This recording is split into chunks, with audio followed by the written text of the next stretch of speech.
পরিবেশে আলেম ওলামাদের সোহবতে কোরআন এবং সুন্নাহর রিয়েল স্পিচগুলো শ্রবণ করার লক্ষ্যে এখানে আসার ও বসার সুযোগটুকু নায়েত করলেন।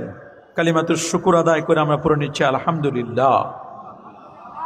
লাখো কোটি তার চার অনেক অনেক গুণ বেশি দরুদ আর সালাম পেশ করছি আল্লাহর সৃষ্টির প্রধান আকর্ষণ কুল কায়নাতের নবী আকা মাওলা তাজিদার মদিনা সুলতান মদিনা শামসুদ্দোহা বদরুদ্দোজা নূরুল হুদা সাহিব কাবা কাউসাইন আও আদনা और रसूलुस सकलैन इमामुल हरमैन इमामुल क़िबलतैन इमामुज्जद्दिल हसन वल हुसैन रदियल्लाहु तआला अन्हुमा आफताब नबुव्वा शहनशाही रिसाला नूरी मुजस्सम हुजूर अकरम नूरुन अला नूर हबीबुना शफीउना कुदवतुना मुर्शिदुना मुहम्मदुर रसूल सल्लल्लाहु अलैहि वसल्लमेর উপর বিনা দরখাস্তে যে নবীর উম্মত হতে পেরেছি, আসুন আরেকটি বার শুকরিয়া আদায় করে পড়ে নিচ্ছি আলহামদুলিল্লাহ। সবাই বলছে আল্লাহু আকবার। আসলে আমারও আসতে একটু ডিলে হয়ে গেছে, ইচ্ছাকৃত না, বাদে আসার কথা ছিল, কিন্তু রাস্তায় এদিকে তো বৃষ্টি হয় না, মানে ওদিকে প্রচণ্ড বৃষ্টি ছিল এবং সোনারগাঁয়ে আমাদের একটা বড় দলের তাদের একটা বড় সম্মেলন ছিল, যে কারণে পুরো একেবারে আপনার চিটাগাং রোড থেকে নিয়ে সোনারগাঁ পর্যন্ত পুরো রাস্তা একেবারে কঠিন অবস্থা ছিল, যেখানে আমাদের প্রায় 1-1.5 ঘন্টা সময় লেগে গেছে। তারপর আল্লাহ পাকের মেহেরবানি আমরা আসতে পেরেছি, এটা আল্লাহ পাকের শুকর। যাই হোক, আপনারা অনেকে কষ্ট পেয়েছেন যে হুজুর আর একটু আগে আসলেই আরও সুন্দর হতো। তারপর আমাদের শুধু এই প্রোগ্রাম করাই তো কাজ নয়, সকাল 10টা থেকে 2টা পর্যন্ত 4 ঘন্টা মাস্টার্সের পরীক্ষার ডিউটি দিয়েছি। এরপর একটানা 60টা ঘন্টা করাইছি ক্লাসে, 60টা ঘন্টা করায় বাসাও পর্যন্ত পৌঁছানোর সুযোগ নেই, ডাইরেক্ট চলে আসছে। আবার এখানে গাড়ি থেকে নেমে কিন্তু স্টেজে। আমরাও তো মানুষ, আমাদেরও কিন্তু জীবন। তো ওয়াজ করা এটা আমাদের কোনো পেশা নয়, আমাদের মূল পেশা হচ্ছে মাদ্রাসার খেদমত করা। তারপরও আপনাদের মহব্বতে আমরা এখানে এসেছি। অনেক বড় বিষয়ে প্রায় দেখলাম 5 লাইন। বিষয়টি হচ্ছে আমরা যতই শিক্ষিত হচ্ছি ততই অসভ্য, বেয়াদব, বেহায়াপনা, দুর্নীতিগ্রস্ত হচ্ছি। এর কারণ কি? তাহলে এত শিক্ষার সুফল কথায় আমাদের পারিবারিক সামাজিক আদব কায়দা, আচার আচরণ কীরকম হওয়া উচিত, এ ব্যাপারে কোরআন হাদিসের আলোকে বিস্তারিত আলোচনা। আসলে আমরা যদি তাকাই দেখি, পৃথিবীতে দিন দিন জনসংখ্যা বাড়ছে, কিন্তু মানুষের সংখ্যা কমছে। বাড়ছে জনসংখ্যা, কমছে মানুষ। মানুষ বলতে যাকে বুঝায়, যার মধ্যে ইনসানিয়াত আছে, মানবতা যার মধ্যে আছে, তাকেই বলা হয় মানুষ। বলেন, যার মাঝে কি আছে? মানবতা, ইনসানিয়াত। আমরা মনে করি উপরের যেটা আছে এটা কেচিং, এটা লেভেল, এটা খোসা। একটা মানুষের উপরের কেচিংটা খুব অ্যাট্রাকটিভ হতে পারে, আকর্ষণীয় হতে পারে, কাভারটা খুব সুন্দর হতে পারে, কিন্তু মনে রাখবেন এই সুন্দর সুন্দর নয়। All that glitters are not gold. চকচক করলেই কিন্তু সোনা হয় না। ভিতরের যে র্যাম আছে, রোম আছে, প্রোফাইলগুলো আছে, ভিতরের যে আমার আলাদা আল্লাহর দেওয়া কতগুলো প্রোফাইল আছে, আমার গোটা দেহের যে রাজধানীটা, ক্যাপিটাল সিটি যেটা, সেটার নাম হচ্ছে কলব। বলেন, সেটার নাম কি? রাসূলুল্লাহ বলেছেন, আলা ওয়া ইন্না ফিল জাসাদ লামুদগাহ ইজা সালাহাত সালাহাল জাসাদু ওয়া ইজা ফাসাদাত ফাসাদাল জাসাদু আলা ওয়া হিয়াল কলব। তোমার দেহের কথায় কি আছে সেটা পরের কথা। মানব দেহের মধ্যে বাম দুধের 2 আঙ্গুল নিচে একটা গোস্তের টুকরা আছে, এটা যদি নষ্ট হয়ে যায় লোকটা পচা, এটা যদি ঠিক থাকে তাহলে লোকটা দামি। সাহাবায়ে কেরাম বলেন, হুজুর সেটা কি? নবীজি বলছেন, এটা হচ্ছে বাম দুধের 2 আঙ্গুল নিচে, এটার নাম হচ্ছে কলব। বলেন, এটার নাম কি? কলব। কলবের 5টা অবস্থা আছে। কয়টা?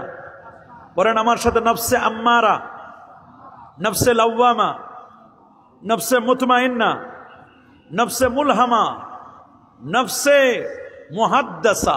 আল্লাহু আকবার বলেন। এই পাঁচটা হাল। নফসে আম্মারা মানে যার আত্মাটা শয়তান কিনে নিয়েছে, নিজের কন্ট্রোলে নাই, আমার আত্মা আমার কাছে নাই। মুবিকুহা আও মুতিকুহা, সকালবেলা উঠে আমার এই কলবটাকে, আমার হৃৎপিণ্ডটাকে আমি শয়তানের কাছে বিক্রি করে দিয়েছি। শয়তান আমাকে যেভাবে নাচাই ওইভাবে আমি নাচি। এটা যদি কেউ করে, তাহলে এই শয়তানের কাছে যখন আমি নিজেকে বিক্রি করে দিব, তখন আমি আর মানুষ থাকবো না। তখন আমার উপরের কেসিংটা মানুষের, লেভেলটা মানুষের, ভিতরের সফটওয়্যার শয়তানের কন্ট্রোলে চলে গেছে। আমার মধ্যে আর তখন মনুষ্যত্ব বোধ থাকবে না, কারণ শয়তান চ্যালেঞ্জ করেছে, লাউগুবিয়ান্নাহুম আজমাইন, আমি তাদের সবাইকে পথভ্রষ্ট করব, বিপদগামী করব। আমি তাদের সামনের দিক থেকে আসব, আমি তাদের পিছনের দিক থেকে আসব, আমি তাদের ডান দিক থেকে আসব, আমি তাদের বাম দিক থেকে আসব, এসে আমি তাদেরকে পথভ্রষ্ট করব। তাহলে দেখবেন আপনি শয়তানের প্ররোচনায় আমরা অনেকে শয়তানের বেড়াজালের মধ্যে কিন্তু আমরা আটকা পড়েছি। শয়তান হলো ভাইরাস। বলেন এই পৃথিবীর সবচেয়ে বড় ভাইরাসের নাম কি? আরো জোরে বলেন, সবার মুখে। পৃথিবীর মধ্যে সবচেয়ে বড় ভাইরাসটার নাম কি? শয়তান হলো বড় ভাইরাস। আমাদের ল্যাপটপে বা কম্পিউটারে বা মোবাইলে যখন ভাইরাসে পায়, তখন আপনি যদি 1 চাপ দেন, এ চাপ দেন হবে বি, সি চাপ দিলে করে আরেকটা। যখন মানুষের অন্তরে ভাইরাসে পায়, তখন মসজিদে ডাকলে, মাহফিলে ডাকলে সে যাবে আরেক জায়গায়। তখন আর মসজিদ চিনে না, মাহফিল চিনে না, ভালো কথা বললে ভালো লাগবে না, কারণ শয়তান তার মুখের রুচি নষ্ট করে দিয়েছে। ওটাকে জন্ডিস রোগে পাইছে। বলেন কোন রোগে? কোন মানুষের যদি জন্ডিস রোগ হয়, যত দামি খাবার দেন, যত ভালো খাবার দেন, ভালো খাবার তারে ভালো লাগবে না। যাদের ইমানের জন্ডিস হয়েছে, মনে রাখবেন, তাদের কাছে আপনি কোরআন মাজিদের কথা, সুন্নাহর কথা, নবী প্রেমের কথা, আউলিয়া কেরামের কথা, আজমতে সাহাবার কথা, নবীর ইশক রসুলের কথা যদি আপনি শোনান, আউলিয়া কেরামের মহব্বতের কথা, আহলে বাইতের কথা শোনান, তখন এদের কাছে এটা ভালো লাগবে। এগুলো দেখেই তারা বলবে, তখন বেদাত বেদাত করে তারা চিল্লাবে। কারণ সমস্যা এখানে বহু জায়গায়। মনে রাখবেন, সমস্যাগুলো কেন হচ্ছে? সমস্যাগুলো হওয়ার পিছনে কারণ হলো, আমাদের জ্ঞানের সেন্টার হলো 2টা। বলেন জ্ঞানের ডেলিভারি সেন্টার কয়টা? সবাই বলেন। জ্ঞানের মার্কাজ হচ্ছে 2টা। একটা হলো ব্রেন, বলেন একটা কি? এখান থেকে জ্ঞান পাওয়া যায়। আরেকটা সেন্টার হলো জ্ঞানের বাম দুধের 2 আঙুল নিচে কলব, একটা উপরে আর একটা নিচে। তাহলে একটা সেন্টারের নাম কি? ব্রেন। আরেকটা সেন্টারের নাম কি? কলব। এই 2 সেন্টার থেকে আপনি জ্ঞান স্পিচ ডেলিভারি দিবেন। আপনার ডেলিভারি ম্যান হলো একটা, ডেলিভারির সেন্টার হলো আর একটা, সেটার নাম হলো জবান। বলেন সেটার নাম কি? জবান। এটা হলো আপনার ডেলিভারি সেন্টার। এখন প্রশ্ন হচ্ছে, আপনি কি এইখান থেকে নিয়ে ডেলিভারি দিবেন নাকি এই জায়গা থেকে নিয়ে ডেলিভারি দিবেন? এইটার ব্রেনের কাছেও হলো এই জবানটা, আবার কলবের কাছেও হলো জবানটা। কেউ এইখান থেকে ডেলিভারি দেয়, কেউ এইখান থেকে ডেলিভারি দেয়। ডেলিভারি স্থান নিয়ে সমস্যা। যদি শুধু এই জায়গা থেকে কেউ ডেলিভারি দেয়, তখন তার কাছে এই ঈদে মিলাদুন নবী ভালো লাগবে না, তার কাছে নামাজ রোজা ভালো লাগবে, তার কাছে আদব কায়দা ভালো লাগবে, মুরব্বীদের তাজিম তাওকির তাদের কাছে ভালো লাগবে না। আর যে এই জায়গা থেকে ডেলিভারি দিবে, কলব থেকে, তাহলে বুঝতে হবে, কলব থেকে যখন এই হার্টবিট থেকে, হৃৎপিণ্ড থেকে, এখান থেকে যখন এই জবান দিয়ে বলবে, তখন তার কথার মধ্যে আদব থাকবে। তখন বলবে নবীজির রক্ত মোবারক, নবীজির টুপি মোবারক, তখন বলবে নবীজির আংটি মোবারক, তখন বলবে নবীজির দেহ মোবারক। আর না হলে বলবে নবীও মানুষ, আমরাও মানুষ। বলেন নবীজিও মানুষ, আমরাও। তারও 2টা হাত, আমাদেরও 2টা হাত, তারও চোখ আছে, আমাদেরও চোখ আছে, কারণ উনি ডেলিভারি দিয়েছেন এই জায়গা থেকে, এখানকার সেন্টার থেকে। এখান থেকে ডেলিভারি দিলে এটা সাধারণ ডেলিভারি হবে। আর যারা হক্কানি আলেম, প্রকৃত মানুষ, যাদের মধ্যে মনুষ্যত্ব বোধ আছে, যারা প্রকৃত রিয়েল মানুষ, যাদের মধ্যে ইনসানিয়াত আছে, তারা কখনো এক জায়গা থেকে ডেলিভারি দেয় না, বরং ব্রেন এবং হার্ট এই দুটা হৃৎপিণ্ড এবং ব্রেন, এই দুটা থেকে কম্বাইন্ড করে বুঝে শুনে ডেলিভারি দেয়। এই ডেলিভারির মধ্যে কখনো ভুল হয় না। আল্লাহু আকবার বলেন। আমাদের ডেলিভারি সেন্টারের সমস্যা। আমি কোন জায়গা থেকে ডেলিভারি দিব? আমার জবানকে এখান থেকে নিব, কারণ এইখান থেকে এই জায়গার জ্ঞান সবার আছে। এই জায়গার জ্ঞান গাইড পরে পাওয়া যায়। কি পরে? গাইড পরে, বই পুস্তক পরে পাওয়া যায়। আর এই জায়গার জ্ঞান পাইতে গেলে, কলবের জ্ঞান পাওয়ার জন্য সিনা বসিনা আল্লাহর ওলিদের সোহবত লাগবে, হক্কানি আউলিয়া কেরামের সোহবত লাগবে। যেই কারণে যাদের এইখানের জ্ঞান নাই, যারা গাইড পরে, হ্যান্ডনোট পরে, যারা শুধুমাত্র ব্রেনের জ্ঞান নিয়েছে, ডক্টরেট ডিগ্রি আছে, অনেক কিছু আছে, তারা তাদের বইতে লিখে দিয়েছে ঈদে মিলাদুন নবী এটা বেদাত, এখানে কোনো দলিল নাই, এগুলোর কাছে যাওয়া যাবে না, বেদাত ছাড়া অন্য কিছু নাই। তারাই আবার জাতীয় মসজিদ বাইতুল মুকাররমের ঈদে মিলাদুন নবীর অনুষ্ঠানের উদ্বোধনী দিনে প্রধান বক্তা হয় কেমনে? কথা বলেন। তাহলে বুঝতে হবে তাদের ডেলিভারি জায়গা এইখান থেকে, এই জায়গার কোনো সম্পর্কই নাই। রাসূলুল্লাহ বলে দিয়েছেন, আর শাইতানু জাসিমুন আলা কলবি ইবনে আদম ইজা যাকারাল্লাহ খানাসা ওয়া ইজা গাফালা ওয়াসওয়াসা। শয়তান মানব দেহের এই জায়গায়, এই কলবের মধ্যে চম্পল মেরে বসে আছে, আসন পেতে বসে আছে। ইজা যাকারাল্লাহ, যখন আল্লাহর নামটা স্মরণ করে তখন শয়তান খানাসা, দুরভিত হয়। ওয়া ইজা গাফালা, যখন আল্লাহকে ভুলে যায় তখন কেমন অবস্থা হয়? আল্লাহকে ভুলে গেলে পরে তখন ওয়াসওয়াসা, শয়তান তাকে ওয়াসওয়াসা দেয়। আমরা তো শয়তানকে লাইক দেই, আমরা কি শয়তানকে লাইক দিব? বলেন, আমরা কেউ শয়তানকে লাইক দিব? আমাদের লাইক দিতে হবে আল্লাহ এবং আল্লাহর রসুলকে। শয়তান যে বড় ভাইরাস, এটা আমাদেরকে বুঝতে হবে। শয়তান আমাদেরকে মানুষ বানাতে চায় না, শয়তান আমাদেরকে অমানুষ বানাতে চায়। বলেন, শয়তান আমাদের কি বানাতে চায়? অমানুষ। শয়তান চায় কেসিংটা ঠিক থাকুক, শয়তান চায় কাভারটা ঠিক থাকুক, ভিতরের স্টোরেজ, র্যাম এবং রোম প্রোফাইলগুলো, পুরো প্রোফাইলগুলো চেঞ্জ করে দেয় শয়তান। এই জন্য আল্লাহ তাআলা কোরআন মাজিদের পরতে পরতে, আয়াতে আয়াতে আল্লাহ তাআলা আমাদেরকে সতর্ক করে দিয়েছেন, ইন্না শাইতানা লাকুম আদুব্বুম মুবিন, নিশ্চয়ই শয়তান তোমাদের জন্য চির দুশমন, এটা তোমাদের জন্য বড় ভাইরাস। ভাইরাসের জন্য দরকার হলো অ্যান্টি ভাইরাস। বলেন তো, ভাইরাসের জন্য দরকার কি? সবাই বলেন না, ভাইরাসের জন্য দরকার কি? শয়তান তো একটা ভাইরাস, এই জন্য একটা অ্যান্টি শয়তান দরকার। কি দরকার? এখন বলবেন, হুজুর অ্যান্টি শয়তান পাবো কোথায়? অ্যান্টি শয়তানটার নাম হলো আল্লাহ পাকের জিকির, অ্যান্টি শয়তানের নাম হলো তাওবা, অ্যান্টি শয়তানের নাম হলো মুরাকাবা, অ্যান্টি শয়তানের নাম হলো তাকবীর বলা, অ্যান্টি শয়তানের নাম হলো নারায়ে রিসালাত বলা, অ্যান্টি শয়তান হলো কোরআন মাজিদের তেলাওয়াত করা। যখন ব্যক্তি কোরআন মাজিদ তেলাওয়াত করবে, তাওবা করবে, মুরাকাবা, মুশাহাদা এগুলো যখন আসবে, যখন জোরে জোরে আল্লাহু আকবার বলবে, যখন সে আল্লাহ পাকের জিকির করবে, আল্লাহর নামটাকে স্মরণ করবে, অটোমেটিক শয়তান তার কাছে আসতে পারবে? পারবে নাকি? শয়তান আমাদেরকে চেঞ্জ করে দিয়েছে, আমাদের প্রোফাইলগুলো চেঞ্জ করে দিয়েছে। শয়তান চায় আমাদেরকে অমানুষ বানাতে। এই জন্য আপনি শুনলে অবাক হবেন, বলছে বাড়ছে জনসংখ্যা, কমছে মানুষ। জনসংখ্যা তো দিন দিন হু হু করে বাড়ছে। 12 কোটির জায়গায় 15 কোটি, 15 কোটির জায়গায় শুনছি এখন 20 কোটি মানুষ। কয় কোটি? জোরে বলেন না, কয় কোটি? 20-21 কোটি মানুষ বাংলাদেশে, কম না কিন্তু। 20 কোটি মানুষের মধ্যে আপনি দেখেন প্রকৃত মানুষ কয়জন? বলেন না, প্রকৃত মানুষ। যেখানে আপনি শুনলে অবাক হবেন, 4র্থ শ্রেণীর কর্মচারী। কোন শ্রেণীর? 4র্থ শ্রেণীর কর্মচারী একজন ডিসি, যে বিসিএস ক্যাডার, একজন টিওনো, তার ব্যাপারে মন্তব্য করে, বলে স্যারে মানুষ হইল না। স্যার কি হয় নাই? জিজ্ঞেস করে, ভাই স্যার মানুষ হলো না কেন? স্যার তো মানুষ, তার জন্য চেয়ার আছে, মাসে লক্ষাধিক টাকা বেতন হয়, ফ্যান চলে, এসি চলে, স্যারের জন্য আলাদা বাড়ি আছে, গাড়ি আছে, স্যারের সিকিউরিটি গার্ড আছে। স্যার মানুষ হলো না, এটা কি অমানুষে বসাই দিচ্ছে এখানে চেয়ারে?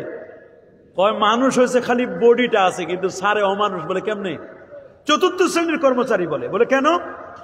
কয় স্যারের আব্বা আসছিল, স্যারের বাবা। কে? স্যারের বাবা আসছে, বলছে যে আমি একটা আমার ছেলের সাথে দেখা করব। পথে দেখা হয়েছে আমার সিঁড়িতে, তা আপনি একটু বলেন যে আপনার আব্বা আসছে আপনার সাথে দেখা করবে, আসছে এসে বলে স্যার আপনার আব্বা আসছে আপনার সাথে দেখা করতে চাই, কি করব? বলে যে আব্বাকে আসতে বলো না। 500 টাকা নিয়ে বলছে যে ঠিক আছে তুমি এটা আব্বারে দিয়ে দাও, বলে চলে যাও পরে দেখা করার জন্য। আপনি বলেন এই সন্তানটা কি সুসন্তান না কুসন্তান? এটার এত ডিগ্রির কি লাভ? যেখানে আল্লাহ তাআলা বলেন ওয়া কাদা রাব্বুকা আল্লা তা'বুদু ইল্লা ইয়্যাহু ওয়া বিল ওয়ালিদাইনি ইহসানা। আল্লাহর হবে ইবাদত, মা বাবার হবে ইতাআত। ইবাদত হবে কার? বলেন না, ইবাদত হবে কার?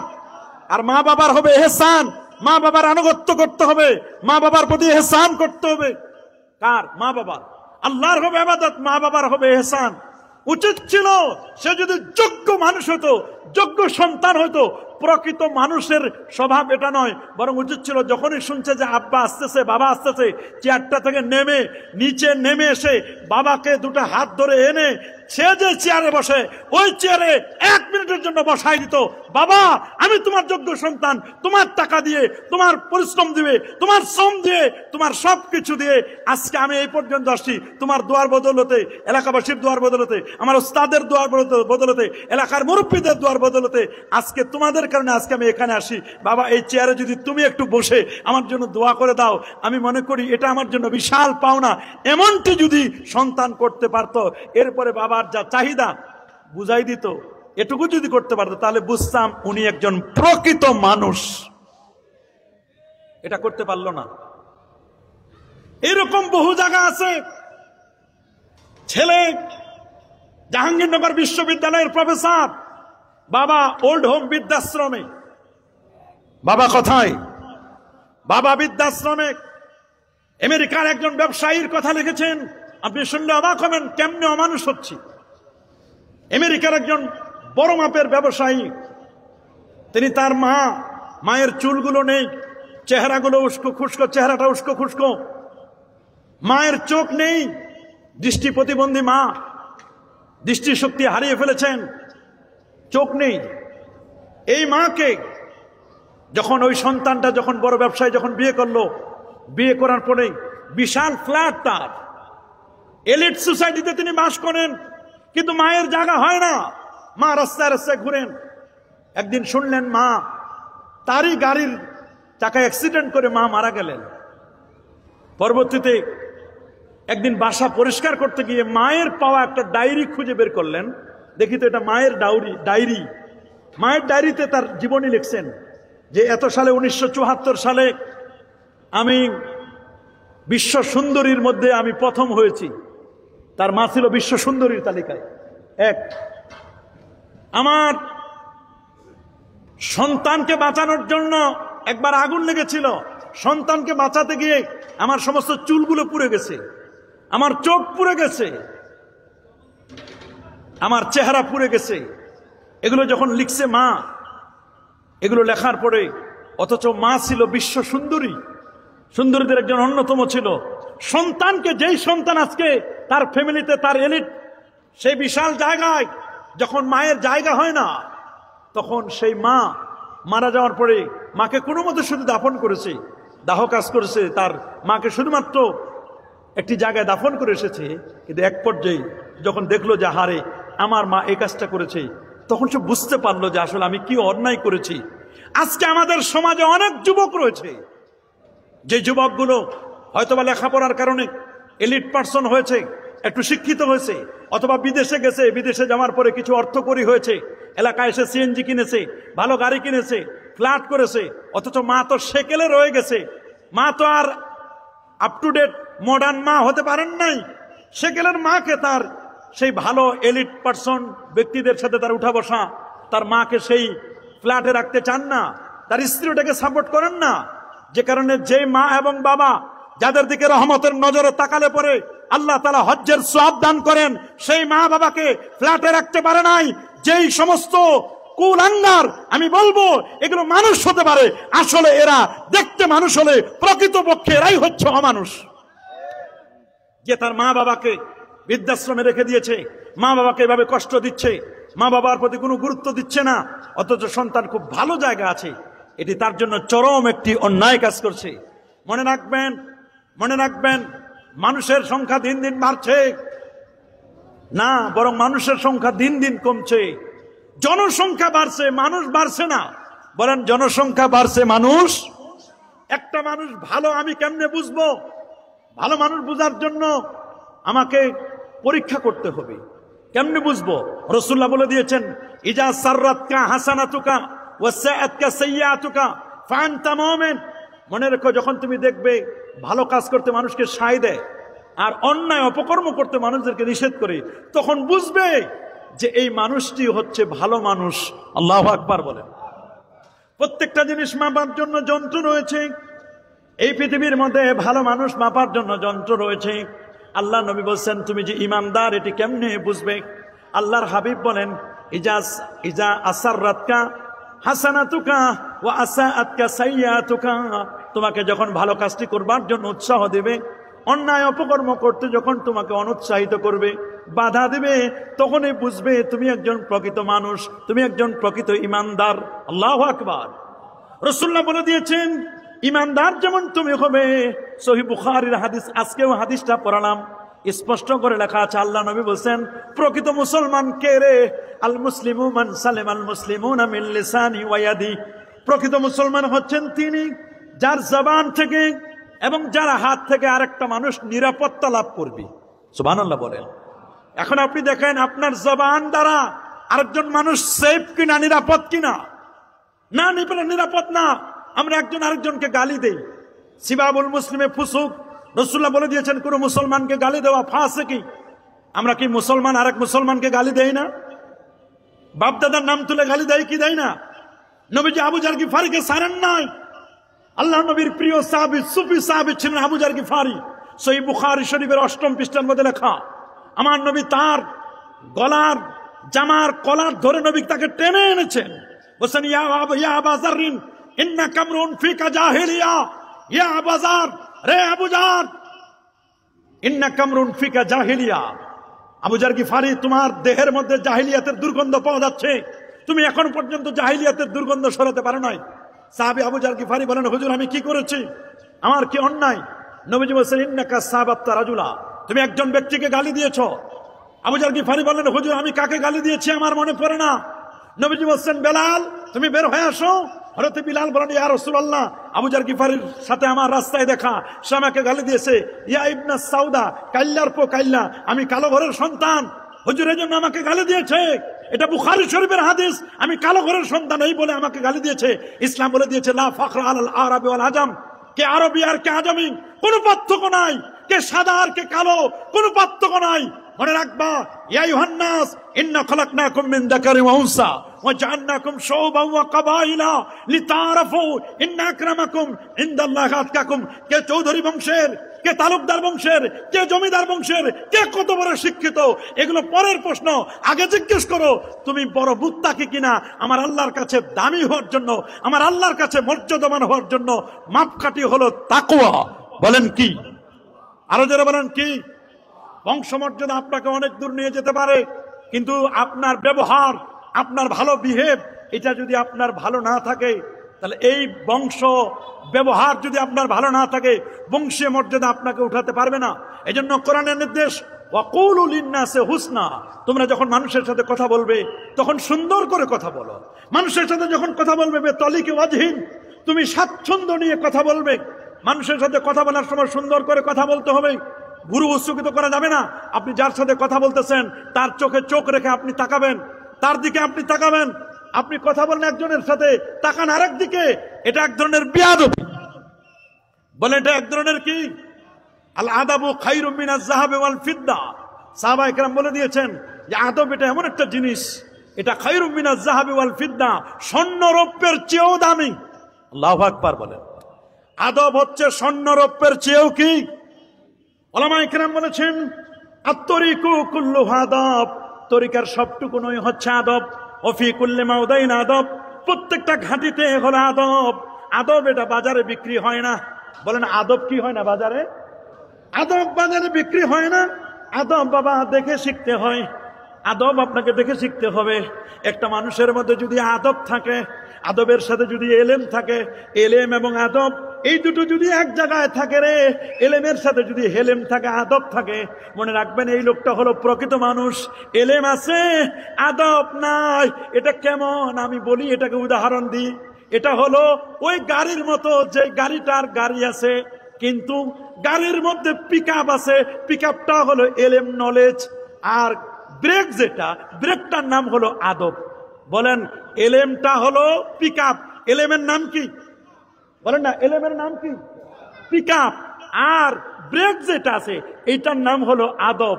একটা গাড়ি যখন 80 ঘন্টা 80 গতিতে চলে, এই গাড়িটা পিকআপ দিলে গাড়ির গতি বাড়ে। বলেন পিকআপ দিলে গাড়ির, কথা বলেন না, পিকআপ দিলে গাড়ির গতি বাড়ে। এলেম থাকলে, মানুষের জ্ঞান থাকলে মানুষের সম্মান বাড়ে। মানুষ নিজেকে বড় মনে করে যে আমার মধ্যে জ্ঞান আছে। আল্লাহু আকবার বলে। কিন্তু জ্ঞান দেওয়ার মালিক কে? আরো জোরে বলেন, জ্ঞান আসে কার পক্ষ থেকে? এই জন্য কবি বলে দিয়েছেন, হযরত আলী রাদিয়াল্লাহু তাআলার বক্তব্য, লাইসাল ইয়াতীমু, ওই ব্যক্তি এতিম নয়, মান মাতা ওয়ালিদুহু, যার মা বাবা মারা গেছে ওই লোককে তোমরা এতিম বলবা না। ইন্নামাল ইয়াতীমু, ওরে প্রকৃত এতিম হলো মিনাল ইলমি ওয়াল আদাবি, যার এলেমের অভাব, আদবের অভাব। এলেম নাই, আদব নাই, এই লোকটা হলো আসল অসহায়, আসল এতিম। আসল এতিম হলো যার এলেম নাই, আদব নাই। আমি তো মনে করি আমার দেশের বহু আলেম ওলামা, এলেম আছে ঠিকই, ডিগ্রি আছে অনেক, কিন্তু এলেমটাকে কন্ট্রোল করার জন্য, এলেমটাকে আপনি কন্ট্রোলিং পাওয়ারটার নাম হলো ব্রেক। এই এলেমটাকে কন্ট্রোল করে যেটা, সেটার নাম হলো আদব। গাড়িটাকে কন্ট্রোল করে পিকআপ দিলে বাড়ে, পিকআপটাকে আপনি যদি কন্ট্রোল করতে চান তাহলে পাশেই রয়েছে একটা ব্রেক, ব্রেক দিলে গাড়িটা আস্তে আস্তে করে স্লো হয়, গাড়ি যেন অ্যাক্সিডেন্ট না করে। এই জন্য আমার আল্লাহ মানুষকে উন্নততর করার জন্য জ্ঞান দিয়েছেন। জ্ঞান হলো এই পৃথিবীর মধ্যে সবচেয়ে দামি হওয়ার মাপকাঠি। দেখেন না, হযরত আদম আলাইহিস সালামকে আল্লাহ তাআলা বানালেন, বানানোর পরে ফেরেশতাদেরকে বললেন তোমরা সেজদা করো, ওয়াসজুদু লিআদামা, তোমরা কি করো? তবে সেজদা করে আগে আল্লাহ জিজ্ঞেস করছেন, ওয়াআল্লামাল আদামা ওয়াআল্লামা আদামাল আসমাআ কুল্লাহা, আদমকে আল্লাহ তাআলা অনেক বিষয় জ্ঞান শিক্ষা দিয়েছেন, সব প্রত্যেকটা বিষয়ের জ্ঞান আল্লাহ শিক্ষা দিয়েছেন। ফেরেশতাদেরকে বলছেন আচ্ছা বলো তো এটার নাম কি? ফেরেশতারা কিছু বলতে পারে না। বলো তো এটার নাম কি? ফেরেশতারা বলতে পারে না। বলো তো এটার নাম কি? ফেরেশতারা কিছুই বলতে পারে না। এবার আল্লাহ তাআলা আদম নবীকে বলছেন আম্বিউনি, আমারে সংবাদ দাও দেখি এটা কি, এটা কি? আদম আলাইহিস সালাম ঝরঝর করে বলে দেন এটার নাম এই, এটার নাম এই, এটার নাম মাইক, এটার নাম স্টান, এটার নাম আপনার ক্যামেরা, এটার নাম এই, যত আছে সবগুলো আদম আলাইহিস সালাম বলে দিতে পারে। ইভেন হাত্তাল ফুসা, মানুষ যে বাতাস ছাড়ে, কোনটা ছোট বায়ু, কোনটা বড় বায়ু, বুখারী শরীফের হাদিস, এটা পর্যন্ত আদম আলাইহিস সালাম একেবারে টপ টু বটন, একেবারে আপ টু বটন, একেবারে ফার্স্ট টু লাস্ট সব কিছু তিনি এক এক করে বলে দিলেন। ফেরেশতারা বুঝলো যে আদমের জ্ঞান বেশি, সুতরাং তাকে সেজদা করতে হবে। এটা ছিল তাহিয়া, এটা তাজিমি সেজদা। আল্লাহু আকবার বলেন। কিন্তু ফেরেশতারা সবাই সেজদা করেছে আল্লাহর হুকুমে, কিন্তু বিয়াদবি করেছে মিস্টার ইবলিস। বলেন কে বিয়াদবি করেছে? কি? অথচ ইবলিসের এমন কোন ডিগ্রি নাই যেটা ছিল না। ইবলিসের সব ডিগ্রি ছিল। মুআল্লিমুল মালায়েকা, ফেরেশতাদের টিচার পর্যন্ত ছিলেন। আল্লাহু আকবার বলেন। এত জ্ঞান, এত বুদ্ধি, এত নলেজ, তারপরও মিস্টার ইবলিস মারদুদ হলো, অভিশপ্ত হলো মিস্টার ইবলিস, কারণ সে আদব দেখাতে পারে নাই। আমি মনে করি বর্তমান যুব সমাজ, বর্তমান আলেম ওলামা, বর্তমান যারা এলিট পার্সন আছেন, যেই থাকুন না কেন, আপনাদের যদি জ্ঞান থাকে, বুদ্ধি থাকে, বিবেক থাকে, এটার সাথে যদি কারো আদব না থাকে, যদি আদব না থাকে, আমি মনে করব আদব ছাড়া যে আলেম, ওই আলেম হলো ব্রেক ফেল করা গাড়ির মতো। ব্রেক ফেল করা গাড়ি যেমন গাড়িটা নিজের জন্য ক্ষতিকর, গাড়িটা যেখানে গিয়ে ধাক্কা খাবে ওটার জন্য ক্ষতিকর, এই গাড়িটার যাত্রীদের জন্য ক্ষতিকর।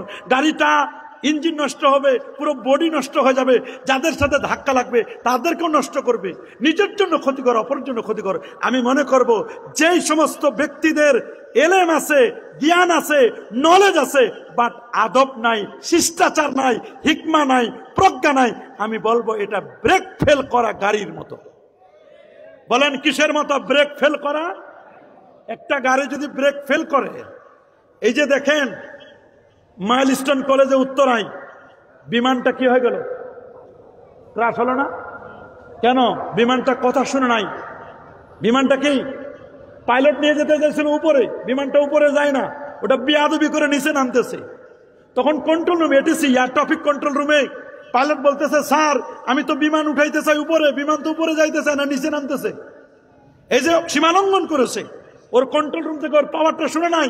মনে রাখবেন, যারা ভায়োলেট করে, আল্লাহর আইনকে যারা লঙ্ঘন করে, এটা যদি একটা বিমানের ব্যাপারে এরকম হয়, এই বিমানটা নিজে শুধু ক্ষতি করে নাই, বরং শতাধিক ছাত্রের জীবনকে নষ্ট করেছে, ছাত্রছাত্রীর জীবনকে নষ্ট করেছে।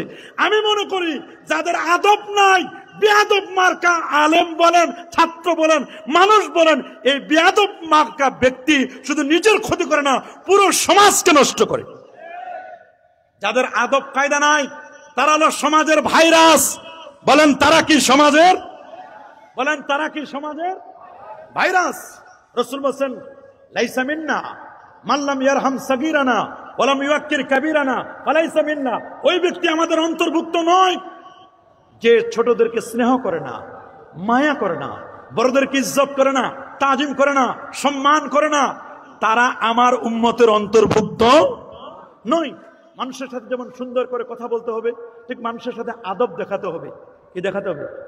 রাসূলুল্লাহ বলেছেন, আল্লাহ মানে রাব্বি ফাহাসানা তালিমি, আল্লাহ আমারে জ্ঞান শিক্ষা দিয়েছেন। এই জন্য নবীজির জ্ঞানের, মাখলুকাতের মধ্যে নবীর জ্ঞানের কোন তুলনা চলে? আমার নবীর চেয়ে বড় জ্ঞানী কেউ ছিল নাকি? জোরে বলেন না, নবীর চেয়ে বড় জ্ঞানী কেউ ছিল? নবীর চেয়ে বড় জ্ঞানী তো কেউ ছিল না। ওয়ানা আতকাকুম বিল্লাহ, বুখারী শরীফের হাদিস, নবী বলেছেন আমার চেয়ে বড় মুত্তাকিও কেউ ছিল না। এরপর নবীর সাথে যারা একবার দেখা করতো, নবীর চেহারার দিকে যারা একবার তাকাইতো, ওরা অন্য দিকে ফিরে যেতে পারতো না। নবীর চেহারার দিকে তাকানোর কারণে, নবীর সুন্দর ব্যবহার, নবীর সুন্দর আচরণ, বিহেভ দেখে তারা এত মুগ্ধ হয়েছে, তারা নবীর হাতে হাত রেখে কালেমা পড়ে মুসলমান হয়ে গেছে। আল্লাহু আকবার বলেন। ইসলাম শুধু তরবারে বিজয় হয় নাই, নবীর ব্যবহারে আসছে ইসলাম। আল্লাহু আকবার বলেন। দেখেন না, একজন ভিন ধর্মের মানুষ নবীজির মসজিদে এসে বাহন থামিয়ে ইউরিন পাস করেছে, পেশাব করেছে। সাহাবায়ে কেরাম তাকে মারার জন্য উদ্যত হলেন, ধরো মারো, তাদেরকে ধরো মারো। ও ইউরিন পাস করতেছে আমাদের মসজিদে। নবীজি বলেন, মাহ মাহ, তাকে ছেড়ে দাও। সুবহানাল্লাহ বলেন। নবীজি বলেন, তাকে ছেড়ে দাও, তাকে মেরো না, তাকে স্বস্তিতে ইউরিন পাস করতে দাও। লোকটি ইউরিন পাস করলো, প্রস্রাব করলো। প্রস্রাব করার পরে আল্লাহ নবী নিজেই গেলেন। সেখানে যাওয়ার পরে হযরত ওমরকে বলেন, আমার পানি নিয়ে আসো। পানি নিয়ে আসলেন। আল্লাহ নবী নিজে ওটা পরিষ্কার করে দিলেন, সুন্দর করে ওগুলো পরিষ্কার করলেন। ওই গ্রাম্য বেদুইন লোকটি, অন্য ধর্মাবলম্বী, ওই লোকটি দূর থেকে শুধু নবীর বিহেভটা দেখছেন।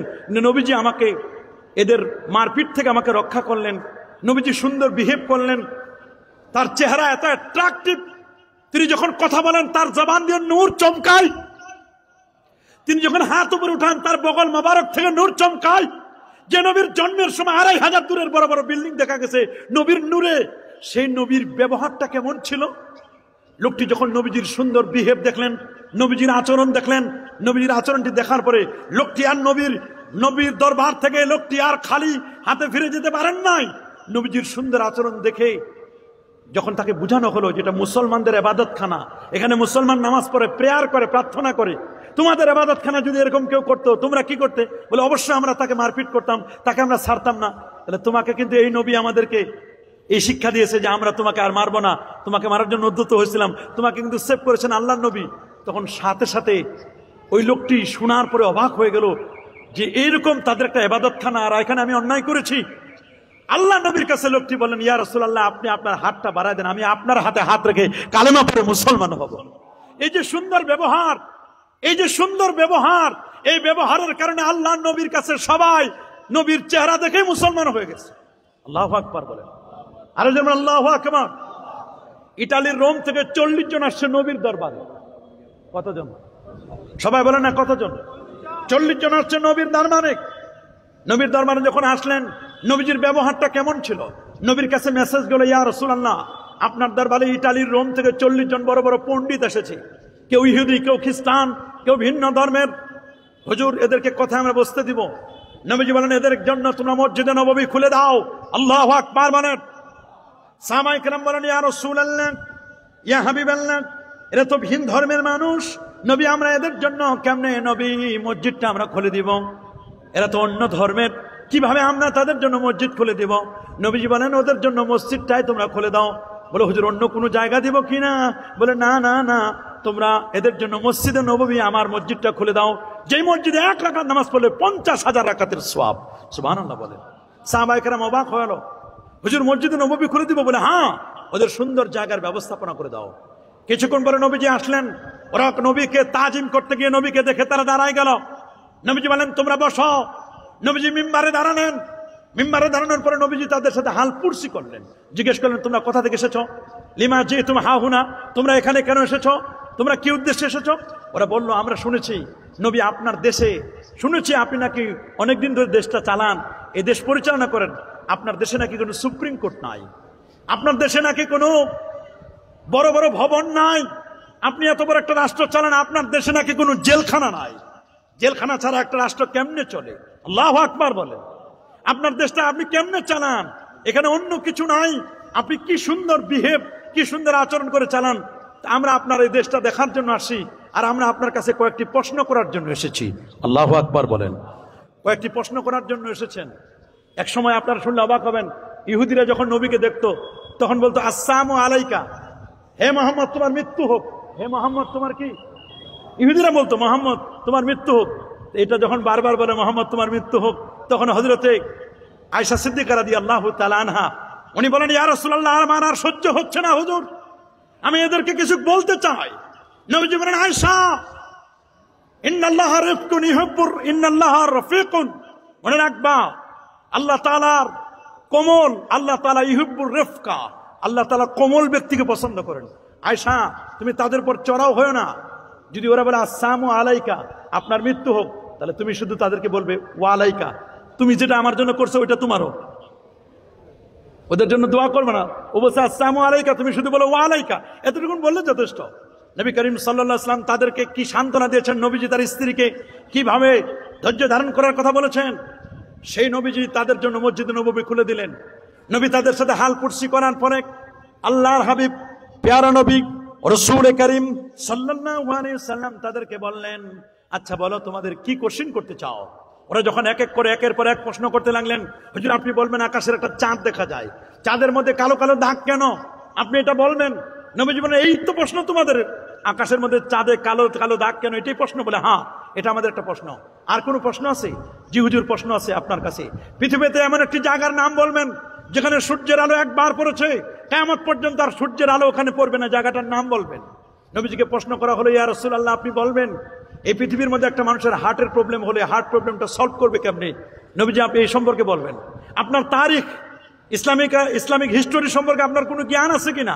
আপনি আসহাবে কাহাফের কুকুরটির নাম কি ছিল, ওরা কতজন ছিল, কত বছর ঘুমিয়েছিল, নবীজি আপনি এটা বলবেন। নবীজি এক এক করে যখন প্রশ্ন করলেন, নবীজি আপনি বলবেন এই পৃথিবীর মধ্যে ইয়া রাসূলুল্লাহ আপনি বলবেন কোন কারণে ছেলে সন্তান হয়, কোন কারণে মেয়ে সন্তান হয়। এক এক করে নবীজিকে 5টি প্রশ্ন করলেন। আল্লাহ নবী প্রশ্নগুলো শোনার পরে বললেন ঠিক আছে সালওয়ান্নি উজিবু লাকুম ইনশাআল্লাহ, তোমাদের যদি আরো প্রশ্ন থাকে আমাকে তোমরা প্রশ্ন করতে পারো, আমি তোমাদের প্রতিটি প্রশ্নের আনসার করব, প্রতিটি প্রশ্নের উত্তর দিব। আল্লাহ নবী তাদের সাথে খারাপ বিহেভ করেন নাই। নবীজি তাদেরকে সান্ত্বনা দিলেন তোমরা আমাকে প্রশ্ন করেছো, আমি তোমাদের প্রতিটি প্রশ্নের উত্তর আমি তোমাদেরকে দিয়ে দিব। আল্লাহু আকবার বলেন। আমাদেরকে প্রশ্ন করলে তো আমরা রাগ হয়ে যাই, আমাদেরকে কেউ কিছু কোশ্চেন করলে আমরা রাগ হয়ে যাই, আমরা আমাদের এটা ঠিক রাখতে পারি না। অথচ আমার রাসূল বলেছেন লা তাগাদাব লা তাগাদাব লা তাগাদাব, রাগ করো না। কেউ যদি দাঁড়ানো অবস্থায় রাগ করে তাকে বসে যেতে হবে, এটা রাসূলের তরিকা। কেউ যদি বসা অবস্থায় রাগ করে তাকে শুয়ে যেতে হবে। কেউ যদি শোয়া অবস্থায় রাগ হয় তাহলে তার মাথায় পানি দিতে হবে। আল্লাহু আকবার। আপনি রেগে গেলেন তো হেরে গেলেন, রাগ যদি মাথায় আসে তাহলে আপনি আল্লাহু আকবার 3 বার বলবেন, আউযু বিল্লাহি মিনাশ শাইতানির রাজিম বলবেন, অথবা ওযু করবেন, দেখুন রাগ আপনার কমে যাবে।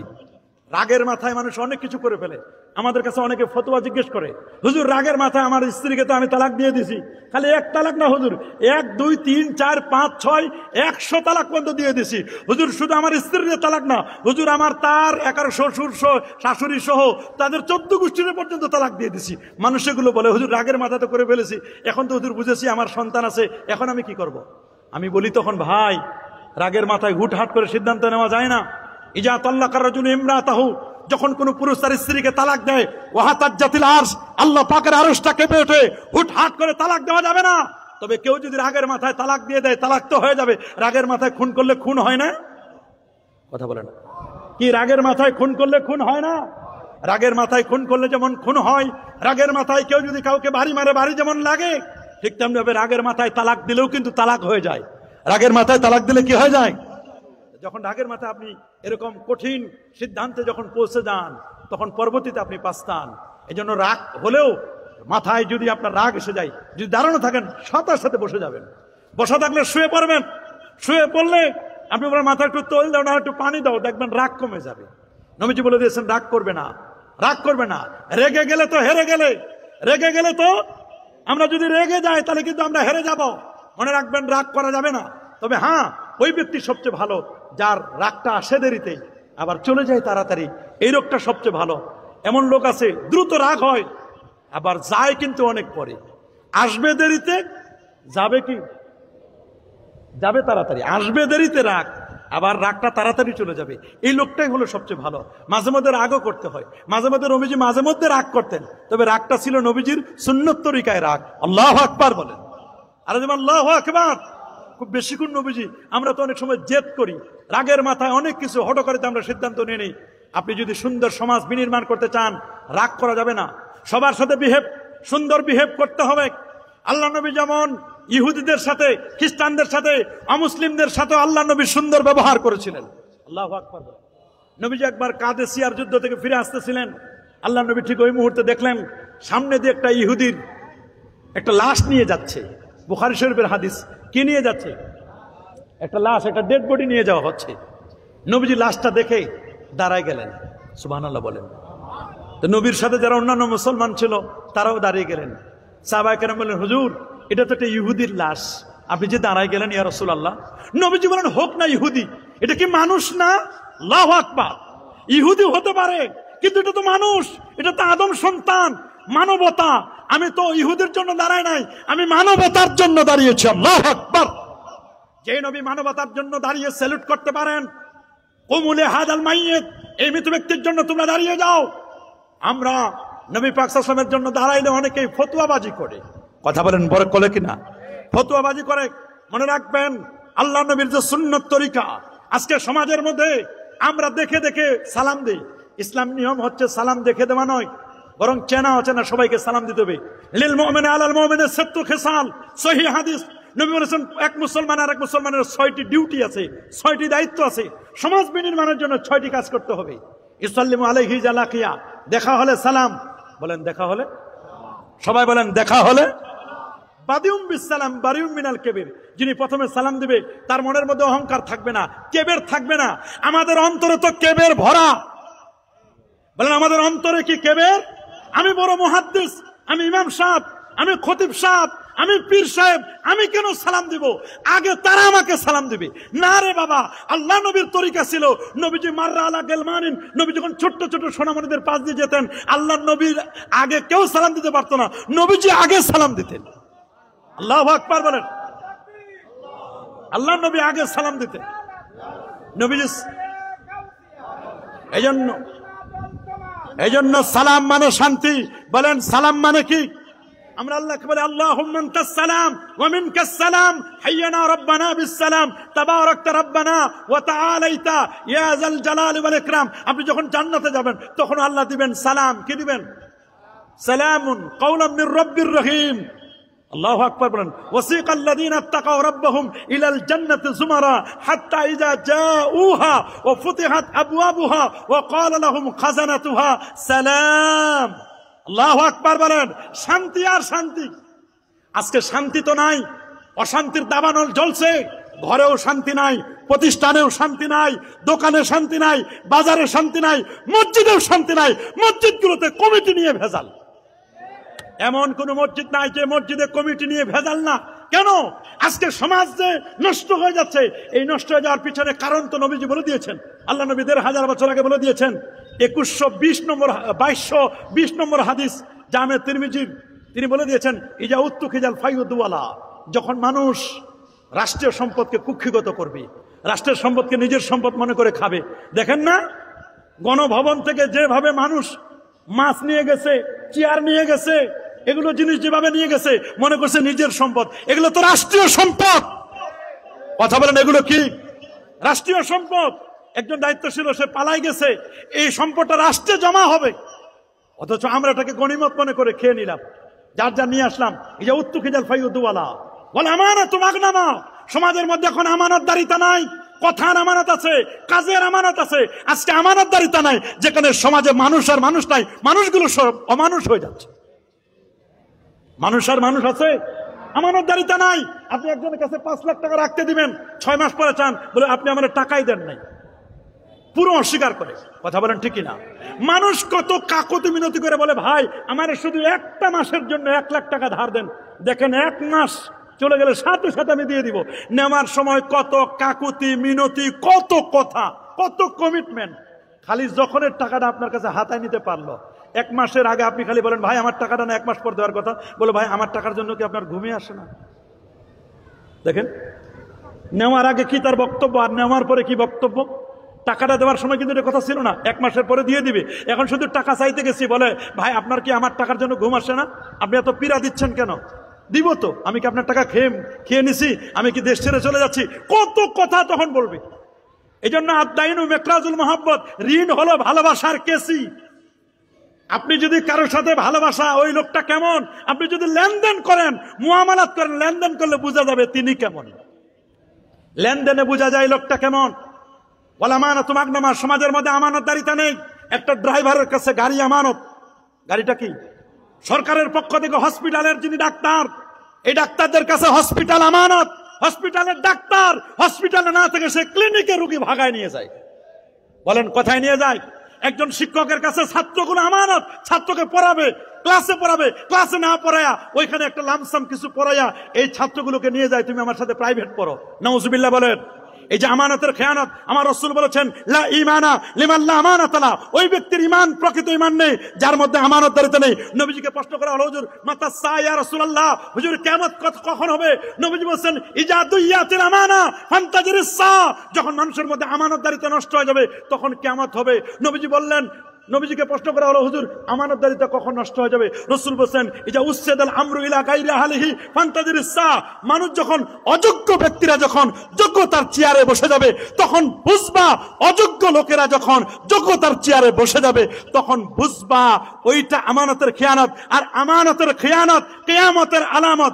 আমানতের খেয়ানত কিয়ামতের, এটা কিয়ামতের আলামত। মনে রাখবেন, অযোগ্য লোকরা চেয়ারে বসে যায়। যে চেয়ারম্যান হওয়ার যোগ্য না সে চেয়ারম্যান হয়, যে মেম্বার হওয়ার যোগ্য না সে মেম্বার হয়। জীবনে চেয়ারম্যানও হয় না, মেম্বারও হয় না, সে হয় এমপি। বলেন সে হয় কি? এমপি। অযোগ্য লোকেরা যোগ্যতার চেয়ারে বসে যায়। মনে রাখবেন, জীবনে ওয়াজ নাই, নসিহত নাই, কোরআন নাই, সুন্নাহ নাই, ইফতা পড়াশোনা নাই, কোনো ফতোয়ার কিতাব পড়া নাই, একটা তাফসীরের কিতাব পড়া নাই, আন্তর্জাতিক খ্যাতি সম্পন্ন মুফাসসির করেন, অথচ জীবনে একটা পাসপোর্টও করে নাই। উনি আন্তর্জাতিক আল্লামা, লেখা নাই, পড়া নাই, আল্লামা। এই অযোগ্য ব্যক্তিরা যোগ্যতার চেয়ারে বসে যায়, সমাজের মধ্যে ফিতনা সৃষ্টি হয়। কথা বলেন, সমাজের মধ্যে কি সৃষ্টি হয়? এই যে ঈদে মিলাদুন নবী নিয়ে কেন ফিতনা হয়?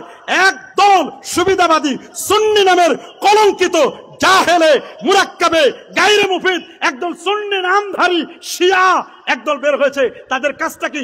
তারা আল্লাহ নবীকে মনে করে যে খুব মহব্বত করে, তারা বড় একটা কেক বানায়। 12 রবিউল আউয়ালের দিন বড় কেক বানায়া নারী পুরুষ একসাথে চতুর্দিকে ঘিরে ঢোল তবলা নিয়ে ঢোলে বাড়ি দেয় আর বলে হ্যাপি বার্থডে টু মোহাম্মদ, হাতের মধ্যে তালি দেয়, নারী পুরুষ মিলে একসাথে নাচানাচি করে। আর এগুলো মিডিয়াওয়ালারা হাইলাইটস করে, মনে করে সুন্নিয়াত মনে হয় এরকম, ঈদে মিলাদুন নবী মনে হয় এরকম। অথচ এইরকম ঈদে মিলাদুন নবীর সাথে আহলে সুন্নাহ ওয়াল জামাতের প্রকৃত অনুসারীদের কোনো সম্পর্কই নেই। কথা বলেন, হাত তুলে দেখান। আমরা কই রকম ঈদে মিলাদুন নবী পালন করি? কি বলেন পালন করি? আমাদের প্রত্যেকটি অনুষ্ঠানের পিছনে দলিল আছে, কোরআন, সুন্নাহ, এবং এখানে ইজতিহাদের দলিল আছে। ইবারাতুন নাস, ইশারাতুন নাস, দালালাতুন নাস, ইবতিদাউন নাস, প্রত্যেকটির পিছনে আমাদের দলিল আছে না নাই? কি বলেন আছে না নাই? অযোগ্য ব্যক্তিরা যখন যোগ্যতার চেয়ারে বসে যাবে তখন মনে রাখবা এটা আমানতের খেয়ানত। আর আমানতের খেয়ানত এটাই হচ্ছে কিয়ামতের আলামত। এটা কিয়ামতের ওয়াল আমানাতু মাগনামা ওয়াস যাকাতু মাগরিমা।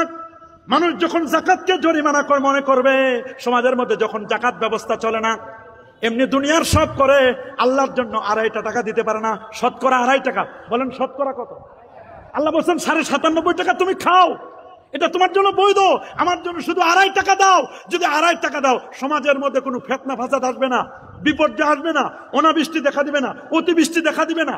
আজকে সমাজে অতিবৃষ্টি অনাবৃষ্টির পিছনে কারণ কি? কারণ হচ্ছে আমরা যাকাত দেওয়া বন্ধ করে দিয়েছি। বলেন বড় লোকেরা আর যাকাত দেয় না, যা দেয় কয়েকটা লুঙ্গি আর শাড়ি দিয়ে দেয়, 3টা শাড়ি দিবে অথবা 100 শাড়ি দিবে, লোক ডাকে 1000। এই শাড়ি নেওয়ার জন্য 1-2 জন আবার পদপিষ্ট হয়ে মারা যায়। আবার ক্যামেরাম্যান যতগুলো, অতগুলো শাড়িও নাই, অতগুলো লুঙ্গিও নাই। আমাদের মধ্যে তো নিয়ত হলো শুধু হাইলাইটস করা, আমাদের মধ্যে প্রকৃত, আমাদের মধ্যে সহযোগিতার উৎস নাই। মনে রাখবেন, সমাজের মধ্যে যখন সহযোগিতার জায়গায় প্রতিযোগিতা বেড়ে যাবে, তখন সমাজের মানুষগুলো আর মানুষ থাকবে না, তখন আস্তে আস্তে করে অমানুষ হয়ে যাবে। মুরব্বীদেরকে তাজিম করবে না, সম্মান করবে না, ছোটদেরকে স্নেহ করবে না। সমাজের তখন কেলেঙ্কারির রেট বেড়ে যাবে, তালাকের রেট বেড়ে যাবে। সমাজের তখন অমানুষদের সংখ্যা দিন দিন তখন বেড়ে যাবে। মানুষের মধ্যে আর সহযোগিতা থাকবে না। তাআওয়ানু আলাল বিররি ওয়াত তাকওয়া ওয়ালা তাআওয়ানু আলাল ইসমি ওয়াল উদওয়ান। যেখানে মানুষকে সহযোগিতা করার দরকার। আমরা এখন কেউ অসুস্থ হলে ইসলামের নিয়ম হচ্ছে তাকে দেখতে যেতে হবে, কপালে হাত দিতে হবে, হাত রাখতে হবে, হাতের মধ্যে হাত ধরে বলতে হবে বাসা তহুর, লা বাসা তহুর, ইনশাআল্লাহ কোনো সমস্যা নাই, আল্লাহ তোমাকে, আল্লাহ চাহে তো অল্প দিনে তুমি সুস্থ হয়ে যাবে। এটা না করে আমরা যখন অসুস্থ হই, আমরা দেখি আমার দলের কর্মী কিনা। দলের কর্মী হলে আমরা যাই, না হলে আমরা যাই না। জানাজার ক্ষেত্রেও তাই। জানাজার ক্ষেত্রে মনে করি এটা ফরজে কিফায়া, 2-1 জন গেলে চলবে। মিয়া আপনি মরবেন না, আপনি যদি মরবেন মানুষ তখন বলবে ফরজে কিফায়া, না গেলেও চলবে। আর আপনি যদি জানাজায় যান 1 কিরাত সমান সওয়াব পাবেন। দাফনে অংশগ্রহণ করেন 2 কিরাত সওয়াব পাবেন। আপনি যদি মানুষের জানাজায় যান, মানুষও আপনার জানাজা আসবে। আর আপনি যদি ফতোয়াবাজি করেন যে না ফরজে কিফায়া, না গেলে চলবে, তাহলে আপনার জানাজাও মানুষ ওই রকম করবে। জানাজাও আমরা দেখে যাই, আমার দলের লোক মারা গেলে যায়, না হলে যায় না, সালামও দিই, দেখে দিই। এখন তো সালাম হচ্ছে ভোটের সালাম, সালামালাইকুম, ভোটের সালাম। আমরা ভোটের সালামে বিশ্বাসী নই। কি বলেন, আমরা কি ভোটের সালামে বিশ্বাসী? অনেকের আছে ভোটের টুপি, কি ভোট শেষ টুপিও শেষ, ভোট শেষ সালামও শেষ। ভোটের আগে দাঁড়িয়ে রাখে, কিসের আগে? নির্বাচনের আগে দাঁড়িয়ে রাখে। মানুষ বলবে না এটা একটা দাঁড়িয়েওয়ালা মানুষ। ভোটের আগে নামাজি আছে, আছে না এরকম? নির্বাচনী নামাজ আছে, নির্বাচনী টুপি আছে, নির্বাচনী সালাম আছে। সমাজের মধ্যে যখন এগুলো আর্টিফিশিয়াল হয়ে যায়, নির্বাচনী সালাম আমরা চাই না। নির্বাচনী নামাজ শুক্রবারে সবাইকে দেখায় শোনায়, লোকজন নিয়ে 8-10 জন কর্মী নিয়ে আসে, মসজিদের প্রথম কাতারে যায়, সবাই ঠেলে ঠেলে জায়গা দেন, নেতাজি আসছে। কথা বলেন, জোরে বলেন। এগুলো যখন সমাজ থেকে দূর না হবে, সমাজ সত্য এবং ন্যায় প্রতিষ্ঠা হবে না, হবে না, হবে না, হবে না। আমরা অন্যায় দেখেও সমাজে আমরা বোবা হয়ে যাই। কথা বলেন। সমাজে জেনা চলে, সুদ চলে, ঘুষ চলে, বেপরদাগিরি, বেহায়াপনা, বেলাল্লাপনা, জুলুম, নির্যাতন, নিপীড়ন, এগুলো সব চলছে। আমি যেন দেখেও দেখি না, চোখ থাকিতে আমি অন্ধ। অথচ আমার রাসূল বলেছেন, মান রাআ মিনকুম মুনকারান ফালইউগাইয়ির বিয়াদি। যদি কেউ দেখে যে কোনো অন্যায় হচ্ছে, তুমি হাত দ্বারা প্রতিহত করো। যদি হাত দ্বারা প্রতিহত করতে না পারো, জবান দিয়ে প্রতিহত করো। জবান দিয়ে যদি প্রতিহত করতে না পারো, তাহলে কমপক্ষে অন্তর দিয়ে ঘৃণা করো। কই, আমি তো ঘৃণা করি না, বরং সুদখোর, ঘুষখোর, জালেমদেরকে বাসায় ডাকায় এনে বড় ইলিশ মাছের মাথা দিয়ে আপ্যায়ন করাই। কথা বলুন, আরো যারা বলুন। সমাজের মধ্যে যারা সুদখোর, আর ইমাম সাহেবদের কথা কি বলবেন? ইমাম সাহেবের আলেম ওলামা, তাদের যদি আইটেম বেশি হয়, কার বাড়ি দাওয়াত খাইলো হুজুর আর দেখে না, সুদখোরের বাড়ি না ঘুষখোরের বাড়ি, আইটেম বেশি, খাওয়ার পর একটা ঢেকুর ছাড়ে, বলে সেই রকম খাওয়া হয়েছে। কিন্তু হুজুর একবারের জন্য চিন্তা করলো না কার বাড়িতে খাইলো, সুদখোরের বাড়িতে খাইলো না ঘুষখোরের বাড়িতে খাইলো, কার বাড়িতে খাইলো, এটা কোনোদিন হুজুর চিন্তা করে না। নাউজুবিল্লাহ বলেন। মনে রাখবেন, ইবাদত কবুলের 10 ভাগের 9 ভাগ হচ্ছে হালাল খাবারের উপর। যেই ইমামের হালাল খাবার নাই, জীবনেও চোখে মরিচ ডলে দিলেও তার চোখে পানি আসবে না। চোখে যদি মরিচও ডলে দেয়, চোখে পানি আসবে? অধিকাংশ ইমাম খোঁজ নিয়ে দেখেন সুদখোরের বাড়িতে দাওয়াত খায়। আর হুজুরের দোষের তো অভাব নাই। বলে না হুজুরের দোষের কি নাই? হুজুর যদি আস্তে আস্তে হাঁটে, কয় হুজুর এত দুর্বল হয়েছে, হাঁটতেই পারে না। হুজুর যদি দ্রুত হাঁটে, মানে হুজুরের মানে ক্ষুধা বেশি লাগছে, দ্রুত যাচ্ছে। দোষের তো কোনো শেষ নাই। আলেম ওলামারা এদের তো সাদা কাপড়ের মতো, আলেম ওলামাদের দোষের কোনো অভাব নাই। নাউজুবিল্লাহ বলেন। আর সবচেয়ে বেশি কম বেতন দেওয়ার চেষ্টা করে হুজুরদের, মসজিদের আলেমদের। কথা বলেন। ডাক্তারের ফি দেয় ঠিকই, নিজের ছেলেকে যখন পড়ায়, ম্যাথমেটিক্সে পড়ায়, ত্রিকোণমিতি পড়ায়, পরিমিতি পড়ায়, তখন 5,000 টাকা পড়াবে তিনি সপ্তাহে 4 দিন, মানে সপ্তাহে 2 দিন, মাসে হলো 8 দিনের বেশি পড়াবে না। আর হুজুর শুক্রবার নাই, শনিবার নাই, হুজুর 30 দিনের আল্লাহর মেহেরবানি 30 দিনে পড়ায়। হুজুরের বেতন হলো 500 টাকা। কোরআন মাজিদ পড়ায়, পৃথিবীর শ্রেষ্ঠ কিতাব পড়ায়। আবার অনেকে তো পড়াইতে চায় না, তাও তো কেউ পড়ায়। কথা বলেন। এজন্য আজকে এমন অবস্থা, আগডুম বাগডুম ঘোড়ার ডিম সাজে, ঢাক ঢোল সারাদিন বাজে, হাট্টিমা টিম টিম, তাদের খানা দুটো শিং, তারা মাঠে পারে ডিম। মিথ্যা কথা, যাদের মাথায় শিং আছে এরা কোনোদিন ডিম পারবে না। আমাদের টার্গেট এগুলো নয়, আমাদের টার্গেট হবে পর্বনামা স্কুলেতে হাট্টিমা টিম টিম, পর্বমাগো মাদ্রাসাতে আলিফ লাম মিম। আমার মাদ্রাসা আলিফ লাম মিম পড়ব। আলিফ লাম মিম যখন পড়ে 330টি নেকি তার সিনায় গেতে যায়। যখন ওই ব্যক্তিটি যখন পড়বে আলিফ লাম মিম বাদ দিয়ে যখন পড়বে, শরীয়তে অজগর, অজগরের মুখটা যেমন বড়, অজগরের মুখটা যেমন বড়, ওই রকম টিন বিল্ডিং রাস্তার জন্য যেটা বাজেট হবে, পাথর খেয়ে ফেলবে, ইটের খোয়াগুলো খেয়ে ফেলবে, সিমেন্টের বস্তা খেয়ে ফেলবে। 10 বস্তা সিমেন্ট দেওয়ার কথা দিচ্ছে, 6 বস্তা 4 বস্তা খেয়ে ফেলছে, সিমেন্টও খায়, কারণ পড়েছে শরীয়তে অজগর। বলেন শরীয়তে কি? অজগরের মুখটা যেমন এত বড়, অনেক অনেক প্রতিষ্ঠানের বিল্ডিং পর্যন্ত খেয়ে ফেলে বড় নেতা। কি বলেন, এরকম নেতা আছে না নাই? কি বলেন, এরকম নেতা নাই? চট্টগ্রামে মনে হয় নাই, সব তো আল্লাহর ওলি মানুষ আপনারা। এখানেও আছে না? আছে আছে, রোগ ধরা পড়ছে, এখানেও আছে।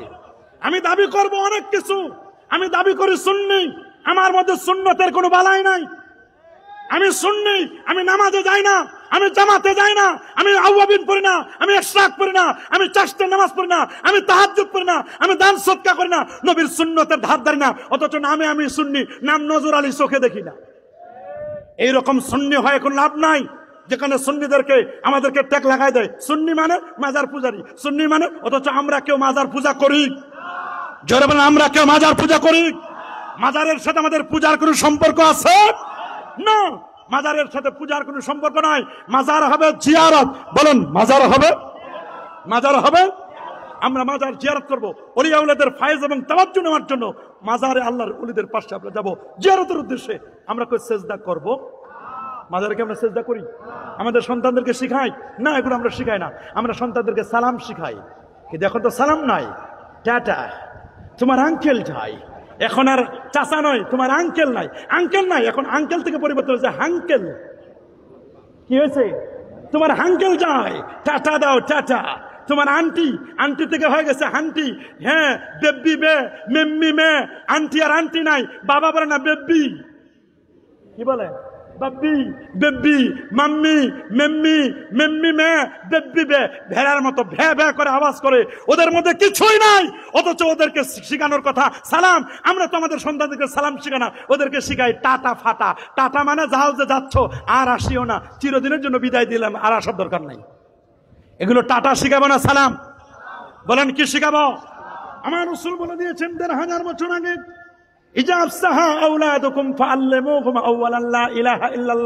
সন্তান যখন কথা বলতে শিখবে, তাওহীদের কথা শিক্ষা দাও। তোমরা তোমাদের সন্তানদেরকে 3টি বিষয় শিক্ষা দেবে: হুব্বান নবী, নবীর ভালোবাসা; হুব্বা আহলুল বাইত, আহলে বাইতের ভালোবাসা; হুব্বাল কোরআন, কোরআনের ভালোবাসা। আমরা কোরআন পড়তে দেই না, নিজেরাও কোরআন পড়তে পারি না। অধিকাংশ সুন্নিদের কোরআন তেলাওয়াতের মধ্যে ভেজাল। এটা কি সত্য বলেন না মিথ্যা? সত্য না? অথচ আপনি ওয়াহাবিরা দেখেন, ওদের অন্য কিছু না হোক, তেলাওয়াত ওদের 100তে 100। এই জন্য ঢাকা শহরের মসজিদও তাদের দখলে। সুন্নিদের দখলে মসজিদ কম, কয়েকটা। কথা বলেন। ও আপনারা আমার দোষ কেউ স্বীকার করতে চায় না। এই জন্য প্রত্যেকটি সুন্নি মাদ্রাসায় একজন করে ভালো কারি রাখা দরকার, সন্তানদেরকে ভালো কেরাত শিক্ষা দেওয়া দরকার। কথা বলেন। তাসবিহ তারতিলের সাথে কোরআন মাজিদ শিক্ষা দেওয়া দরকার। যত চ্যাম্পিয়ন হয়, কই সুন্নি মাদ্রাসার একজনও তো বিশ্বসেরা চ্যাম্পিয়ন হল না, সব তো তারাই। তাহলে বোঝা গেল এই জায়গা আমাদের দুর্বলতা। আমাদের দুর্বলতাটা আমরা বুঝি না। আমরা শুধু অনৈক্য আর অনৈক্য, খালি দলাদলি, মারামারি, কাটাকাটি, খুন খারাপি, হত্যা, জিজ্ঞাসা, এগুলো নিয়ে আমরা ব্যস্ত হয়ে যাই। দলাদলি, কার দল কত বড়, কার মাহফিলে কত বড় গরু এসেছে, কে কত সুন্দর করে সাজাইতে পারছে। আমরা সাজানো নিয়ে ব্যস্ত, সাজানোর জন্য লক্ষ লক্ষ টাকা ব্যয় করি। বলবেন হুজুর না এখানে আসার ক্ষেত্রে তো দেখলাম কোনটা যে অরিজিনাল মাহফিল, মনে করছি এইটা, মনে করছি এটা, এরকম করে করে যে কোনটা যে মাহফিলের জায়গা যে কোনটা মনে হয় এদিকে 3 কিলোমিটার, এদিকে 1.5-2 কিলোমিটার, এত চতুর্দিকে সাজাচ্ছে, খুব ভালো লেগেছে। এটা নবীর মহব্বতে আমরা করেছি, কিন্তু এটাকে কম করে এই টাকাগুলো রেখে সমাজের যারা দুস্থ, যারা দরিদ্র, যে ছেলেগুলো লেখাপড়া করতে পারে না, তাদেরকে যদি একটু হেল্প করা হতো, এই খরচটা কমাই দিয়ে আমি মনে করতাম নবীজি আরো বেশি খুশি হতে। এই কথা তো কেউ বলবে না, কথা বলেন, এই কথা তো কেউ মানে এখানের কিছু টাকা বাকি রেখে, এই জায়গার কিছু টাকা জমা রেখে, প্রচন্ড শীতকালে উত্তরবঙ্গ যখন কিছু মানুষ শীতে কাতলায়, এদেরকে যদি কম্বল দিতেন, এদেরকে যদি বিপদ আপদে সহযোগিতা করতেন, যখন আপনারা করেন, এগুলো করেন না তা নয়, এগুলো করেন। যারা অবিবাহিত, যারা বিবাহ দিতে পারে না, খাতনা করতে পারে না, এদেরকেও সহযোগিতা করা হয়, তারপরে ব্লাড ডোনেট করা হয়। এগুলো করলে আস্তে আস্তে আস্তে আস্তে করে আমরা মাজারে 3 লক্ষ টাকার পাথর চড়াই, কাপড় চড়াই, এগুলো আমরা করি। কিন্তু এগুলোর চেয়ে আরো বেশি গুরুত্বপূর্ণ ছিল সমাজের মধ্যে দুঃস্থ এতিমদের একটু সহযোগিতা করা। কথা বলেন, জোরে বলেন। কিন্তু আমরা যেখানে করা দরকার ওইখানে আমরা করি না, যেখানে আমাদেরকে ট্যাগ লাগাই, আমাদের একবার মিথ্যা তহমত দেয়। তবে আল্লাহর মেহেরবানি, আমাদেরকে যত মাজার পূজারই ট্যাগ লাগাক না কেন, মাজার পূজা আমরা কেউ করি না, আল্লাহ তাদেরকে পূজা করাই দেখাই দিছে। কথা বলেন, ওরা কিন্তু পূজা করাই কিন্তু দেখা দিচ্ছে, ওরা কিন্তু পূজা পার্বণে কিন্তু পূজার সময় তারা কিন্তু ছিল। ইসলাম অমুসলিমদের সাথে ভালো বিহেভ করার কথা বলছে, তার মানে এই নয় পূজা মণ্ডপে গিয়ে নাচ গাইবে। এর মানে কি এই? আল্লাহ কিন্তু দেখাই দিছে, দেখাই দিছে। এই যে উত্তুখিজাল ফাইয়ুদওয়ালা ওয়ালা মানাতু মাগনামা ওয়া যাকাতু মাগরিমা তুল মালা গায়রিদ দ্বীন। মানুষ জ্ঞান অর্জন করবে দিনকে পাওয়ার জন্য নয়, দুনিয়া পাওয়ার জন্য। দুনিয়া দুনিয়া। আপনি যদি 100 জন ছাত্রের 99 জন ছাত্রকে জিজ্ঞেস করো বাবা পড়ো কেন, বলে হুজুর একটা সার্টিফিকেট হবে, নিবন্ধন পরীক্ষা দিব, প্রভাষক হব, সরকারি মৌলবী হব, চাকরি পাবো, বিয়ে শাদী করবো, এই উদ্দেশ্যে পড়ি। একজনও পাবেন না যে আল্লাহ আল্লাহ রসুলের সন্তুষ্টির জন্য পড়ি। কথা বলেন, একজন পাওয়া বড় কঠিন হয়ে যাবে যে আল্লাহ আল্লাহ রসুলের সন্তুষ্টির জন্য পড়ি, একজন পাওয়া বড় কঠিন। তুললে মানে গাইরের দিন সার্টিফিকেট পাওয়ার জন্য আমরা লেখাপড়া করি, লেখাপড়া করাইও এরকম। আজকে এরকম হয়ে গেছে আমাদের নিয়তের মধ্যে ভেজাল। তুললে মানে গাইরের দিন রসুল বলেছেন আতা রাজুলে ইমরাতাহু, পুরুষটা অনুসরণ করবে ইমরাতাহু, তার স্ত্রীকে। সমাজের মধ্যে বিপর্যয় ঘটে এই কারণে। আল্লাহ নবী 1500 বছর আগে 14টা কারণ বলে দিয়েছেন। 1 নম্বর কারণ হলো যখন রাষ্ট্রীয় সম্পদ কুক্ষিগত করবে। 2 নম্বর কারণ হলো যখন মানুষ আমানতকে গনিমত মনে করবে, যাকাতকে জরিমানা মনে করবে। 4 নম্বর হলো মানুষ যখন বলে আমানতু মাগরামা যাকাতু মাগরামা তুললে মানে গায়রিদ দ্বীন, ইলম শিক্ষা করবে দুনিয়াকে পাওয়ার জন্য। আতা রাজুল ইমরাতাহু, 5 নম্বর হলো পুরুষটা অনুসরণ করবে মহিলাকে। অনেক বাড়িতে বাড়ির পরিচালক এখন পুরুষ না মহিলা। স্বামী সকাল 8টায় উঠে বাসা থেকে বের হয়, আসে বিকাল 4টায়।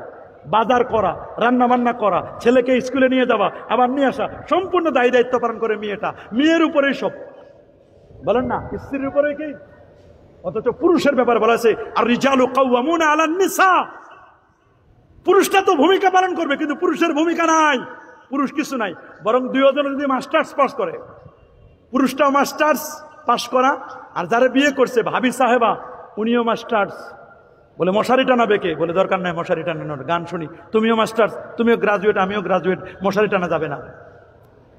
দেখছেন নি মশারি টানা না, যে চিকনগুনিয়া হয় তখন হসপিটালে ভর্তি হওয়া লাগবে 2 জনকে। ও মাস্টার্স বলেছে তুমি একদিন মশারি টানাবো, আমি একদিন মশারি টানাবো। একদিন করে করে এরকম করে টানাইছে। একদিন বলছে যে না আমি আজকে মশারি টানাতে পারবো না, আমিও পারবো না। 2 জনের সিদ্ধান্ত নিচ্ছে যে আগে কথা বলবে সে মশারি টানাবে। চোর এটা শুনছে যে এরা তো কথা বলবে না। শেষ পর্যন্ত চোর এসে মহিলার কানের দুল লয়ে যাচ্ছে। কানের দুল যখন খুলে নিচ্ছে কোনো কথা বলে না, কারণ কথা বললে তো মশারি টানাতে হবে। শেষ পর্যন্ত যা রান্না বান্না করছিল সারাদিন পরিশ্রম করে, রান্নার খাবারগুলো যখন নিয়ে যাচ্ছে বলছে শুনছো স্বর্ণ নিয়ে গেছে, কোনো আপত্তি নাই, একটু পরে খাবো কি, সারাদিন সারা রাত তো না খেয়ে থাকতে হবে, খাবার দাবার কিন্তু নিয়ে যাচ্ছে, আমি মশারি টানাতে পারবো না। তাহলে চিন্তা করে দেখেন মানুষ এখন কি অবস্থা হয়ে গেছে। আজকের অবস্থাটা দেখেন কোথায়, কেমনে মানুষ আর মানুষ থাকে। একটা মানুষের চোখ উঠাই নিছে, দেখলেন না কয়দিন আগে কি করছে, মানুষের চোখ উঠিয়ে নিয়েছে। একটা মানুষকে হত্যা করে 13টা টুকরা করেছে। একটা মেয়ে তার বাবাকে ছুরি দিয়ে মারার পরে মাথার খুলির মধ্যে, বুকের মধ্যে এরকম করে বাড়ি মেরে মেরে লাইভ দেখাচ্ছে। কথা বলেন, জোরে বলেন। একটা মানুষকে মেরে গোস্তগুলোকে আলাদা করছে, হাড়হাড্ডিগুলো আলাদা করছে। একটা মানুষকে মেরে পাথর দিয়ে কিভাবে চাপা দেওয়া হচ্ছে। কালকে দেখলাম একজনকে মেরে হাত কেটে দিছে, কল্লাটা একদিকে, হাত একদিকে, এদিকে একটা হাত। দেখেন মানুষ আর মানুষ আছে। বর্তমানে তো মরেও শান্তি নেই। এখন যে মরবেন, মরে লাস্টে যাবে কই? চেয়ারম্যান নাই, মেম্বার নাই, উপজেলার চেয়ারম্যান নাই, নাই তো কেউ আসতে চায় না। ট্রিপন্ডানে ফোন করলে আসতে চায় না। মরবেন যে, মরেও তো শান্তি নেই। লাশটা কে নিবে? দেখেন কত বিপদে আছি আমরা। তাহলে তা আমরা চাই বাংলাদেশের অবস্থা আরো সুন্দর হোক, সমাজ ব্যবস্থা আরো সুন্দর হোক। আমরা এটা চাই কি চাই না? মাকে কষ্ট দিবে। আজকে তো মাকে ঠিকই কষ্ট দেয়। মা বিছানায় কাতরাচ্ছে, বছরের পর বছর বিছানায় শুয়ে রয়েছে। মার জন্য ট্যাবলেট কেনার সময় নাই, টাকা দেওয়ার সময় নাই, অথচ বান্ধবীর সাথে ঘন্টার পর ঘন্টা কথা বলে। রাসূলুল্লাহ ১৫০০ বছর আগে বলে দিয়েছেন, আক্কা উম্মাহু ওয়া আদনা সাদিকাহু ওয়া আকসা আবাহু। বন্ধুকে কাছে ডাকে আর বাবাকে দূরে ঠেলে ফেলা যায়। বাবাকে ওল্ড হোমে রেখে দিয়েছে আর বন্ধু বান্ধবকে ফ্ল্যাটে এনে মজাচ্ছে সে। বন্ধু বান্ধবদেরকে ফ্ল্যাটে এনে, বান্ধবীদেরকে ফ্ল্যাটে এনে, ওই ফ্ল্যাটে বাড়িতে সে মজা নিচ্ছে, বাট মা বাবাকে তারা বৃদ্ধাশ্রমে রেখে দিয়ে আসে। আল্লাহ নবী ১৫০০ বছর আগে বলে দিয়েছেন, আক্কা উম্মাহু ওয়া আদনা সাদিকাহু ওয়া আকসা আবাহু ওয়া জহনাতিল আসওয়াতু বিল মাসাজিদ। মসজিদে জোরে জোরে কথা বলবে, সমাজের মধ্যে ফিতনা ফাসাদ, সমাজ আজকে নষ্ট হচ্ছে। নবীজি কারণ বলে দিয়েছে, মসজিদে জোরে জোরে কথা বলবে। আপনারা বলেন, মসজিদে এখন শোরগোল হয় কিনা? হয় না? খালি যদি একটু তাবারুক দেওয়া হয়, ওরে বাপরে বাপ। আর মিষ্টি দেওয়া হলে সভাপতির টপলা একটা, সেক্রেটারির টপলা একটা। আর মসজিদের ইমাম সাহেবের জন্য কত রেস্ট্রিকশন, খতিবের জন্য। হুজুর সুদের ওয়াজ করা যাবে না, ঘুষের ওয়াজ করতে পারবেন না, কারণ সভাপতি সুদ খায়, সেক্রেটারি সুদখোর। কথা বলেন, সভাপতি সুদখোর, সেক্রেটারি সুদখোর। ক্যাশিয়ার বলছে, দেখি আপনাকে বেতন দেয় কথা কে? হুজুর আপনি পর্দার বিরুদ্ধে ওয়াজ করছেন, আপনি মনে হয় আমার বাড়ির খবর জানেন, আমার বাসায় একটু পর্দা কম আছে, আমার টার্গেট করে আপনি ওয়াজ করছেন, দেখি বেতন কে দেয় আপনারে। কথা বলেন, এই যে আপনি খতিব সাহেবের রেস্ট্রিকশন দিয়ে দিলেন, ইমামকে রেস্ট্রিকশন দিয়ে দিলেন। মনে রাখবেন, মসজিদগুলোতে আজকে এমন হয়ে গেছে, মসজিদ আগে ছিল, মসজিদ ছিল কাঁচা, মুসল্লি ছিল পাক্কা। আগে মসজিদ ছিল কাঁচা, বলেন আগে মসজিদ ছিল আর মুসল্লি ছিল। আর এখন মসজিদ হয়েছে টাইলসওয়ালা, মার্বেল পাথর দেওয়া, চেহারা দেখা যায় আয়নার মতো, চেহারা দেখা যায়। মসজিদ হয়েছে পাকা, ফজরের মুসল্লি নাই, মুসল্লি ৩ জন। কে কে? ইমাম সাহেব, মুয়াজ্জিন আর এলাকার রিটায়ার্ড পারসন। বাসায় ঘুম ধরে না, কি করবে? ঘুম যেহেতু ধরে না, চোখ ডলতে ডলতে কি করবে? ঘুম ধরে না। ইসের আপনার ঘুমের ট্যাবলেট খাও, ঘুম ধরে না। সারা রাত শুধু রুমের মধ্যে পায়চারি করে হুজুর আর কি করবো, আজানটার অপেক্ষা করছিলাম, আজানটা দেওয়ার সাথে সাথে মসজিদে এসে বসে রয়েছে, ঘুম ধরে না, কি করবে? আছে না? মনে রাখবেন, মুসল্লি চিনা যায় ফজরে, বন্ধু চিনা যায় বিপদে। বলেন, মুসল্লি চিনা যায়, বন্ধু চিনা যায়। বিপদে যিনি বন্ধু, বিপদের যিনি বন্ধু, তিনি আসল বন্ধু। আর ফজরের যিনি মুসল্লি, তিনি আসল মুসল্লি। কারণ দুধের মাছির অভাব নাই, অমুক ভাইয়ের চরিত্র ফুলের মতো পবিত্র। বলে কতক্ষণ টাকা আছে, যতক্ষণ ক্ষমতা আছে, যতক্ষণ টাকা নাই, ক্ষমতা নাই, দুধও নাই, দুধের মাছিও নাই। ক্ষমতা নাই, আমার পিছনে লোকও নাই, টাকা নাই, আমার পিছনে লোক নাই, আমি যতক্ষণ খাওয়াইতে পারবো, বন্ধুর অভাব নাই। দুধ যতক্ষণ মাছি, বলেন না, দুধ যতক্ষণ মাছি, দুধও নাই, হ্যাঁ ক্ষমতাও নাই, আমার পিছনে আর আমার চরিত্র বলার মতো কেউ নাই। টাকা থাকলে চরিত্র বানানো যায়। আমার দেশের টাকা দিয়ে চরিত্র কেনা যায়। আমার দেশের টাকা দিয়ে কি কেনা যায়? চরিত্র কেনা যায়। আমার দেশে যারা চুরি করে, অশিক্ষিত মানুষ চুরি করে না। বলেন, অশিক্ষিত মানুষ চুরি করে? হ্যাঁ, অশিক্ষিত গন্ড মূর্খ যেগুলো চুরি করে, ওদের চুরি হলো ওটা ছেসরা চোর। আপনারা গ্রামগঞ্জে কি বলেন? ছেসরা চোর। ওইটি বলেন না 200, 500, 1000, 2000 টাকার চোর, 5000 টাকার চোর। আর যারা বিসিএস ক্যাডার, বড় বড় সচিব, আমলা কামলা, এদের চুরি কলমের এক খোসায় 10 কোটি, 20 কোটি, 50 কোটি। কথা বলেন, জোরে বলেন। এটা সাধারণ চুরি নয়, এটা পুকুর চুরি। এটা কি সাধারণ চুরি? এটা কি? অথচ দেখবেন ডিগ্রির অভাব নাই, এমফিল করা, পিএইচডি করা, ডর পরে হসন্ত আছে, ডক্টরও আছে, বিসিএস ক্যাডার সব আছে। কিন্তু চুরি করে দেখবেন, খোঁজ নিয়ে দেখেন, চোর যিনি চুরি করেছে ডিগ্রির অভাব নাই, তাহলে তার ডিগ্রি তারে মানুষ বানাতে পারে নাই। মানুষ বানাবে আল্লাহর ভয় যদি সিনায় থাকে। তাহলে যে লোকটার সিনায় আল্লাহর ভয় আছে, সে কোনোদিন অপরের অর্থ লুণ্ঠন করতে পারে না, চুরি করতে পারে না, দুর্নীতি করতে পারে না, অন্যায় করতে পারে না, পাপের কাজ করতে পারে না। আল্লাহর ভয় থাকতে হবে। কি থাকতে হবে? আল্লাহর ভয় যদি থাকে তখন বুঝতে হবে অন্যের টাকা আমি চুরি করতে পারি না। আমরা কি করি? অমুকের কাছে 1 লাখ চান্দা, অমুক দোকানের কাছে 1 লাখ চান্দা, অমুক দোকানের কাছে 2 লাখ, 4 লাখ, 5 লাখ টাকা চান্দা নিয়ে ভিআইপি প্যাকেজে হজ করতে যাই।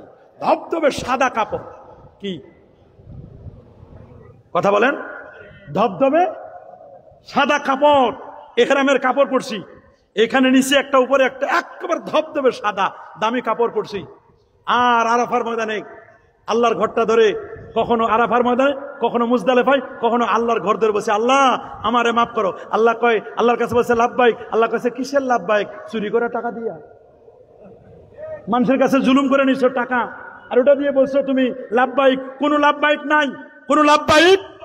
মালবাসুকা হারাম, তোমার পোশাকটা হারাম, ওয়া মাতামুকা হারাম, তোমার খাবার হারাম। আন্না ইস্তাজাবুদ দাওয়া, কিভাবে তোমার দোয়া কবুল হবে? এবার গেছে শয়তানরে পাথর মারার জন্য। পারে কথা বলেন না? শয়তানের কর্মকাণ্ড খারাপ, এই জন্য শয়তানরে পাথর মারবে। শয়তানরে পাথর মারে 70টা। কয়টা? কথা বলেন না? 70টা পাথর মারবে। প্রথম দিন বড় শয়তানটারে সাইজ করবে, 60টা মারে। কয়টা? 7টা। আর পরে 3 দিন, 3 একুশে 63, 63 আর সাথে 70টা পাথর মারে। কেউ অবশ্য একদিন একটা কম মারে, 49টা মারে। এই যে 49টা বা 70টা পাথর মারে, শয়তানরে পাথর মারতেছে, ওয়াদা দিয়ে আসতেছে আর আমি শয়তানি করব না।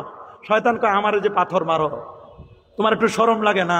তুমি যখন বাংলাদেশে যাবা, তুমি যখন অন্যায় করবা, হাজি, তুমি তো হাজি না, তুমি নাম্বার 1 পাজি হবা। তুমি যখন বাংলাদেশে গিয়ে ওজনে কম দিবা, মানুষের টাকা মেরে খাবা, রাস্তার ইট সুরকি মেরে খাবা, সিমেন্ট মেরে খাবা, বিল্ডিং এর ইট খাবা, সিমেন্ট খাবা, এগুলো যখন মেরে খাবা, আমারে পাথর মারো, তোমার লজ্জা লাগে না? তোমারে পাথর মারা দরকার তোমারে। আমি যদি মক্কা শরীফে গিয়ে শয়তানরে পাথর মানে আমার হাতে, বাংলাদেশে আসলে আমারে পাথর মারা দরকার। আমি যদি অন্যায় করি, এই জন্য তো অনেকে বলে মক্কা গায়া ধাক্কা খায়া নাম লাগায়া হাজি, লোগন কাহে তুমকো পাজি। বেটা তুমি কিসের হাজি? নাম কস্তা হাজি লাগাইছো, আসলে তো তুমি হাজি নও, তুমি নাম্বার 1 পাজি। আমরা কি হাজি হব না পাজি? আলেম হব না জালেম? বলেন আলেম হব না জালেম? আলেমদের কাছ থেকে মানুষ ভালো কথা শুনবে, আলেমদের কাছ থেকে মানুষ ভালো পরামর্শ নিবে। দেখবেন যে আলেম আর আলেম নাই, এটা আযাবুন আলিম হয়ে গেছে, এটা যন্ত্রণার কারণ হয়ে গেছে। আলেম আর আলেম নাই, আলেম এখন জালেমের ভূমিকায় অনেকে দেখা যায়। কথা বলেন? নিজের বেলায় 16 আনা, আমাদের বেলায় কানা। বিজয় মিছিল করে তখন কোনো ফতোয়াবাজি নাই, নিজের দলের মিছিল করে তখন কোনো ফতোয়াবাজি নাই। আল্লাহ নবীর স্বাগত র্যালি করলে, জশ্নের জুলুস করলে তখন ফতোয়াবাজি করে। কথা বলেন? জোরে বলেন। নিজের দলের প্রতিষ্ঠা বার্ষিকীতে মিছিল করে, বিজয় মিছিল করে, 21শে ফেব্রুয়ারির মিছিল করে, নিজের দলের জন্য র্যালি করে, নবীর জন্য র্যালি করলে তখন ফতোয়াবাজি। কথা বলেন? মনে রাখবেন, বাংলাদেশে করলে, আপনার মসজিদে করলে না জায়েজ, চট্টগ্রামে করলে না জায়েজ, সিলেটে করলে না জায়েজ, মালয়েশিয়ায় ঈদে মিলাদুন নবী করলে ওইটা কেমনে জায়েজ হয়? যেটা দেশে না জায়েজ ওটা বিদেশে জায়েজ হয় কেমনে? যেটা এলাকায় জায়েজ নাই সেটা জাতীয় মসজিদে 15 দিন ব্যাপী, পক্ষকাল ব্যাপী ঈদে মিলাদুন নবী, সেখানে জায়েজ হয় কেমনে? সমাজের মানুষকে বোকা মনে করছো? মানুষ বুঝে না কিছু। আজকের যুগে আর মানুষের মাথায় কাঁঠাল ভেঙে খেয়ে মানুষকে আর এখন আঠা লাগাই দেওয়ার কোনো সুযোগ নাই। মানুষ যেমন লিখতে না জানলেও মানুষ মুছতে জানে, লিখতে না জানলেও মানুষ মুছতে জানে। মানুষের কমেন্ট করার ক্ষমতা আছে, মানুষ যদি লিখতে না পারে কিন্তু মুছতে পারে। কারা হক, কারা বাতিল, কারা ন্যায়, কারা অন্যায়, কারা আলেম, কারা জালেম, কারা হক্কানি, আর কারা ফালতু আলেম, এগুলো মানুষ চিনে। কথা বলেন? জোরে বলেন। আজকে সমাজ নষ্টের পিছনে নবীজি এক এক করে কতগুলো কারণ বললেন। জহরাতুল আসওয়াতু বিল মাসাজিদ, মসজিদে জোরে জোরে শোরগোল করবে, এগুলো কিয়ামতের পূর্বে এগুলো ঘটবে। মসজিদে এখন জোরে জোরে শোরগোল হয়, মসজিদে মারামারি হয় না?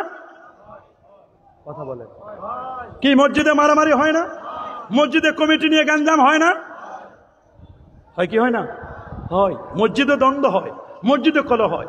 মসজিদে কোরআন মাজিদের উপর পা রেখে রেখে রেখে রেখে মাইক চুরি করছে, মসজিদের বাক্স চুরি করছে, মসজিদের টাকাও সুদে লাগাইছে।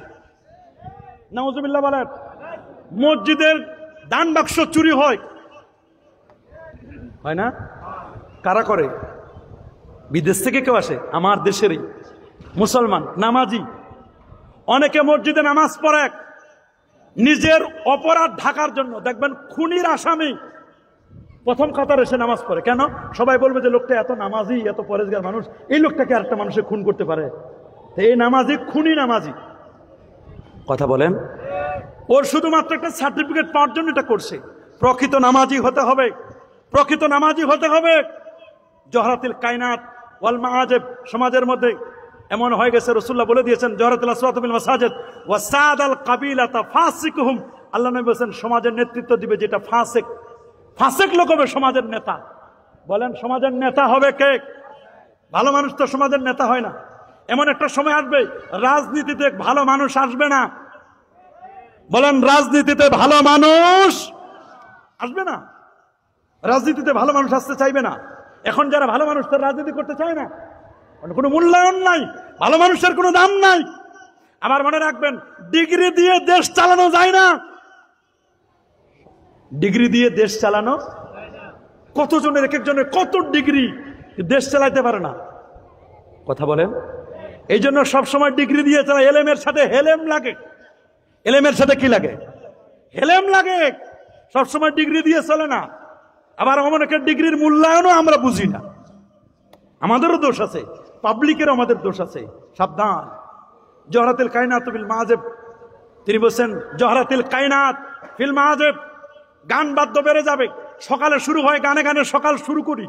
আইসক্রিম বিক্রি করে তাও গান দিয়া, কোনো কিছু একটা বিক্রি করবে তাও গান লাগাই দিছে। কথা বলেন।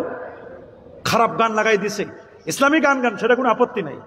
শুরবাতিল খমর, মদ্যপান বেড়ে যাবে। নাউজুবিল্লাহ বলেন। আপনারা বলেন সমাজ এখন মদ জুয়া বেড়ে গেছে কিনা? কি যায় নাই? কিশোর গ্যাংদের সংখ্যা বেড়ে গেছে কিনা? কিশোর গ্যাংগুলো বেড়ে গেছে। সমাজে মদ, জুয়া, গাঁজা, ইয়াবা, বাবা, হিরোইন, ফেন্সিডিল, পেথিডিন, একতারা, দোতারা, সেতারা, আউল, বাউল, ফাউল, মারফতের নামে ভণ্ডামি চলে কি চলে না? সমাজের মধ্যে এগুলো চলে। পিরালি এখন ব্যবসা হয়ে গেছে। আগের পিরালি ছিল মানুষ একজন পীর, আল্লাহর ওলি, তার কাছে মানুষ গিয়ে চোখের পানি ছেড়ে কান্না আসতো, তার দরবারে গেলে জিকির আজকার হতো। এখন দরবার হয়ে গেছে সব খালি গরু দাও, টাকা দাও, পয়সা দাও, টাকা দাও, গরু দাও, পয়সা দাও, এগুলো নিয়ে আমরা ব্যস্ত। কিন্তু মুরিদকে বলে না যে তুমি 5 ওয়াক্ত নামাজ পড়বা, জুমার নামাজ পড়বা, কাবলাল জুমা পড়বা, বাদাল জুমা পড়বা, তাহাজ্জুদ পড়বা, আওয়াবিন পড়বা, এশরাক পড়বা, চাষ্ট পড়বা, তোমার হাতে তসবিহ থাকবে, মাথায় টুপি থাকবে, মুখে দাড়ি থাকবে। এগুলোর তালিম অনেকাংশে নাই। কথা বলেন, জোরে বলেন। যদি পীর মাশায়েখগণ সবাই এক না, কিছু কিছু এরকম আছে। এক সময় তো ছিল পীরেরা নামাজ রোজাই করতো না। এখন অবশ্য আধুনিক যুগ তো, এখন আর এগুলো করতে পারে না, না হলে তো বিভিন্ন অনলাইন জগতে ছেড়ে দিবে। মনে রাখবেন পীর যত হক্কানি হবে মুরিদ তত ভালো হবে। তুমি যদি ওস্তাদ দেখতে চাও, ওস্তাদ দেখা লাগবে না, ছাত্র দেখো। ছাত্র দেখলে বুঝবা যে ওস্তাদ কেমন। বলেন ছাত্র দেখলে বোঝা যায় ওস্তাদ কেমন, মুরিদ দেখলে বোঝা যায় পীর কেমন। যদি দেখো মুরিদ বিড়ি খায়, বুঝতে হবে ওর পীর কোন না কোন সময় সিগারেট খাইছে। তালিম দিতে পারে নাই যদি অরিজিনাল মুরিদ হয়। আর যদি মুরিদ আর মুরিদ না মারিদ হয়ে যায়, পীরের হাতে বায়াত নিচ্ছে ঠিক হয়, কিন্তু পীরকে মানে না, এরকম যদি হয় তাহলে তো সেটা ভিন্ন কথা। আছে না এরকম? পীরের হাতে বায়াত নিচ্ছে কিন্তু পীরকে মানে না। এগুলো সমাজের ফেতনার একটা অন্যতম কারণ, সমাজের বিপর্যয় একটা অন্যতম কারণ। সমাজের মুরব্বী যারা, তাদের যে দায়িত্ব, তাদের যে ডিউটি, তাদের যে এরশাদ করা, তাদেরকে মানুষকে রাহানমুদান করা, তাদেরকে সঠিক পথ দেখা, তারা নিজেরাই তো অন্ধ, মানুষকে আবার কি পথ দেখাবে? কথা বলেন। নিজেরা অন্ধ হলে চলবে না। জহরাতুল কায়নাত ওয়াল মাআজিব, শুরিবাতুল খুমুর, আগে মদ এগুলো পাওয়া যেত না, ইয়াবা বাবা পাওয়া যেত না, এখন সব ইজি হয়ে গেছে। আগে সিনেমা হল যাওয়ার জন্য অনেক দূরে 20-25 কিলো দূরে যাইতে হতো সিনেমা হল। এখন তো সিনেমা হল বন্ধ হয়ে গেছে। সিনেমা হল না, এখন পকেটে পকেটে সিনেমা হল। বলেন এখন সিনেমা হল কোথায়? পকেটে পকেটে। কেমনে মানুষ নষ্ট হচ্ছে মোবাইলের পিছনে। ছোট্ট ছোট্ট ছেলেরা, মেয়েরা খাবার খায় না, মোবাইল না দেখলে কোনো খাবার, একটা ঢোক খাবার গিলে না। কথা বলেন। এই যে অভ্যাস করেছি আমরাই করেছি। কি করেছি? এগুলো তো আগে ছিল না। এখন মোবাইল না দেখলে কি খাবার? টেলিভিশন ছাড়া খাবার খায় না। গেমিং করতে করতে করতে করতে হাতের আঙ্গুলগুলো ক্ষয় হয়ে গেছে, চোখগুলো নষ্ট হয়ে গেছে। 5 বছরে 6 বছরে চোখের মধ্যে চশমা দিতে হয়, নষ্ট করে ফেলছে চোখগুলো। পাবজি গেম খেলে, নাউজুবিল্লাহ বলেন। এই যে গেমিং করতে করতে ছোট ছোট শিশুরা এখন বড় বড় মোবাইল চালায়, অ্যান্ড্রয়েড সেট কিনে চালায়। মনে রাখবেন, ছাত্র জীবনে মোবাইল ব্যবহার করা নিষেধ করা দরকার। কথা বলেন, জোরে বলেন। ছাত্র জীবনে মোবাইল ব্যবহার কি? আপনি মোবাইল ব্যবহার বন্ধ করেন যতদিন আপনার ছাত্রত্ব থাকবে। আপনি যখন মাস্টার্স পাস করবেন, কামেল পাস করবেন, তারপর আপনি একটা মোবাইল ব্যবহার করতে পারেন। যদি এমার্জেন্সি কোনো প্রয়োজন থাকে তাহলে একটা বাটন সেট কিনেন আপনি, এই বাটন সেট আপনার জন্য যথেষ্ট। ছাত্র জীবনে আপনার অ্যান্ড্রয়েড সেট কেনার কোনো প্রয়োজন। এই কথা কি কেউ শুনবে? যত মোবাইল যেমন উপকার তেমন অপকার। বলেন, মোবাইল যেমন উপকার তেমন ছিনতাই, খুন খারাপি, রাহাজানি, মিথ্যা মামলা, মিথ্যা সাক্ষী সব বেড়ে গেছে মোবাইলের কারণে। কথা বলেন। অথচ আমাদের প্রত্যেকের তো মোবাইল লাগে। মোবাইল ছাড়া তো আমাদের চলে না। চলে? বড় বড় রিক্সাওয়ালাদের কাছে বড় বড় মোবাইল, ওরে বাপরে বাপ, মাইকের মতো সাউন্ড। রিক্সাওয়ালা, ভ্যানওয়ালা সবার মোবাইল। কথা বলেন। বলুন, আপনার কি হিংসা হয় না? হিংসা হয় না। মানুষ কিভাবে নষ্ট হয় দেখেন, কিভাবে নষ্ট হয় দেখেন। নষ্ট হওয়ার কত তরিকা, কত রকমের সিস্টেম করে দিয়েছে আমরা যাতে করে নষ্ট হয়ে যাই। মানুষগুলো কিভাবে নষ্ট হয়ে যাচ্ছে। রাসূলুল্লাহ বলেন, জহরাতিল কায়নাত ওয়াল মাআজিব, গানের ইনস্ট্রুমেন্ট হবে। আগে 2-1টা ইনস্ট্রুমেন্ট ছিল গানের, ঢোল, তবলা, হারমোনিয়াম। এখন কি 2-3টা? এক জায়গায় গান হলে আমরা মাঝে মধ্যে দেখি যে গানের জন্য যে আসর করে, মাঝে মধ্যে দেখা যায় মনে হয় 50-60টা খালি যন্ত্র। এগুলো নামও জানি না আমরা। কথা বলেন। রাসূলুল্লাহ বলে দিয়েছেন 1500 বছর আগে এগুলো বেড়ে যাবে তোমাদের। জহরাতিল কায়নাত ওয়াল মাআজিব ওয়া শুরিবাতিল খুমুর লানা আখিরু হাযিল উম্মাত আওয়ালাহা। শেষ যুগের মানুষগুলো পূর্ব যুগের মানুষদেরকে গালিগালাজ করবে। আমার বাবা ভালো ছিল না, দাদাই ভালো ছিল না, নানাই ভালো ছিল না, আগের যুগের মানুষগুলো খারাপ ছিল। নাউজুবিল্লাহ, আগের যুগের মানুষই ভালো ছিল। একটা উসুল মনে রাখবেন, যাই দিন ভালো যায়। বলেন, যাই দিন আসে দিন খারাপ, যাই দিন আসে দিন। আবার একদল এমন আছে যুবক, সৌদি আরব যায়, কুয়েত যায়, কাতার যায়, মালয়েশিয়া যায়, কাতার যায়, মালয়েশিয়া যায়, ইটালি যায়, ইউরোপ কান্ট্রিগুলোতে যায়। যাওয়ার সময় বস্তা ভরে দোয়া নিয়ে যায়। মা বাবার দোয়া, দাদা দাদির দোয়া, ওস্তাদের দোয়া, গ্রামবাসীর দোয়া, সবগুলো নিয়ে যায় বিদেশে। বিদেশ থেকে যখন 4 বছর 5 বছর পর আসে, ইয়ামাহা কর্তা জামা, মাথায় লাল রোমাল, টাকনুর নিচ পর্যন্ত জুব্বা। ওরে বাপরে বাপ, জুব্বা পরে এসে এলাকার যত ময়লা সব সাফ করে, সব ময়লা সাফ করে। মসজিদে যায়, নামাজ পড়ে। ইমাম সাহেব নামাজের পরে একটু দোয়া করছে, এই হুজুর রাখেন আপনার দোয়া। আমি 7 বছর কাতারে ছিলাম, কই কোনো দোয়া দেখলাম না। ইউরোপ কান্ট্রিতে ছিলাম 4 বছর, কোনো দোয়া দেখলাম না।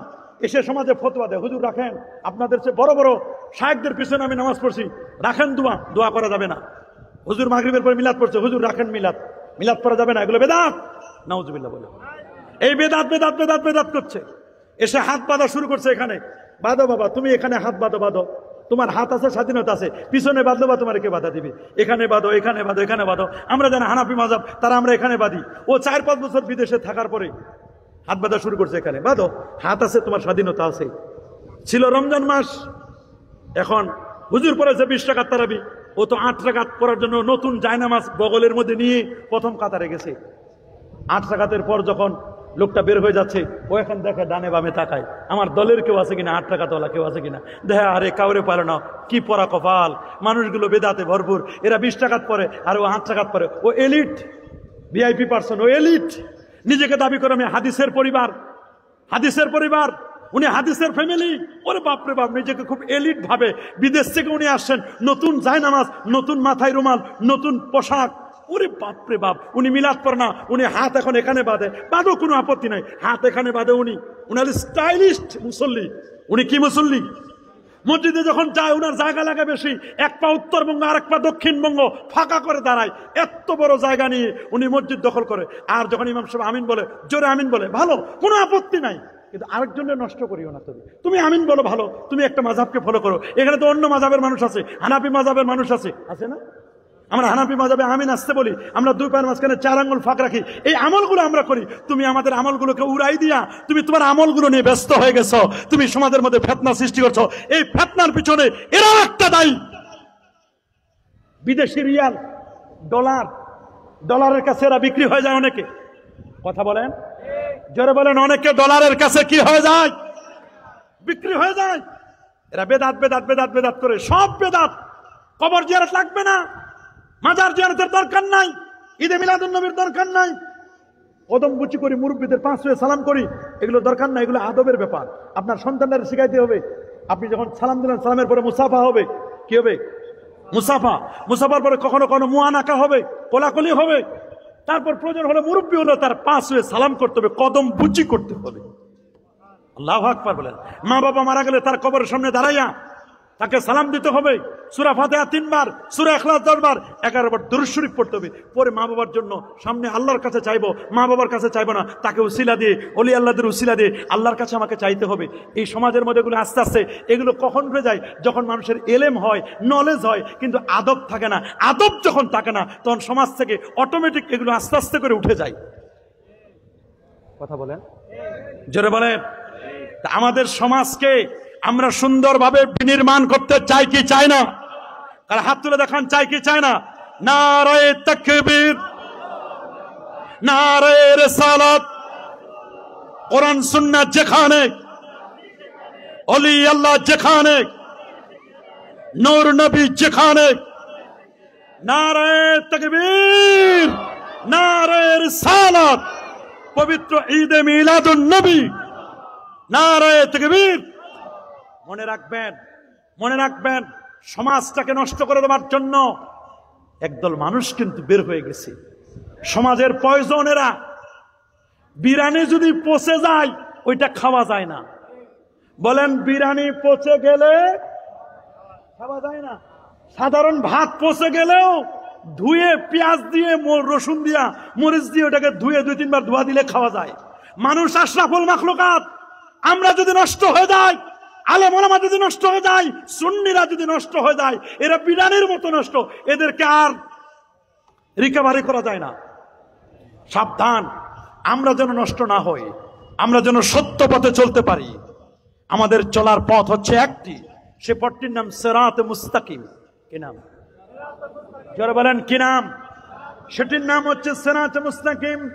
আল্লাহ নবী মানুষদেরকে সিরাতে মুস্তাকিমের পথে ডেকেছেন। নবী ছিলেন মুতাওয়াজি, আল্লাহ নবী ছিলেন বিনয়ী।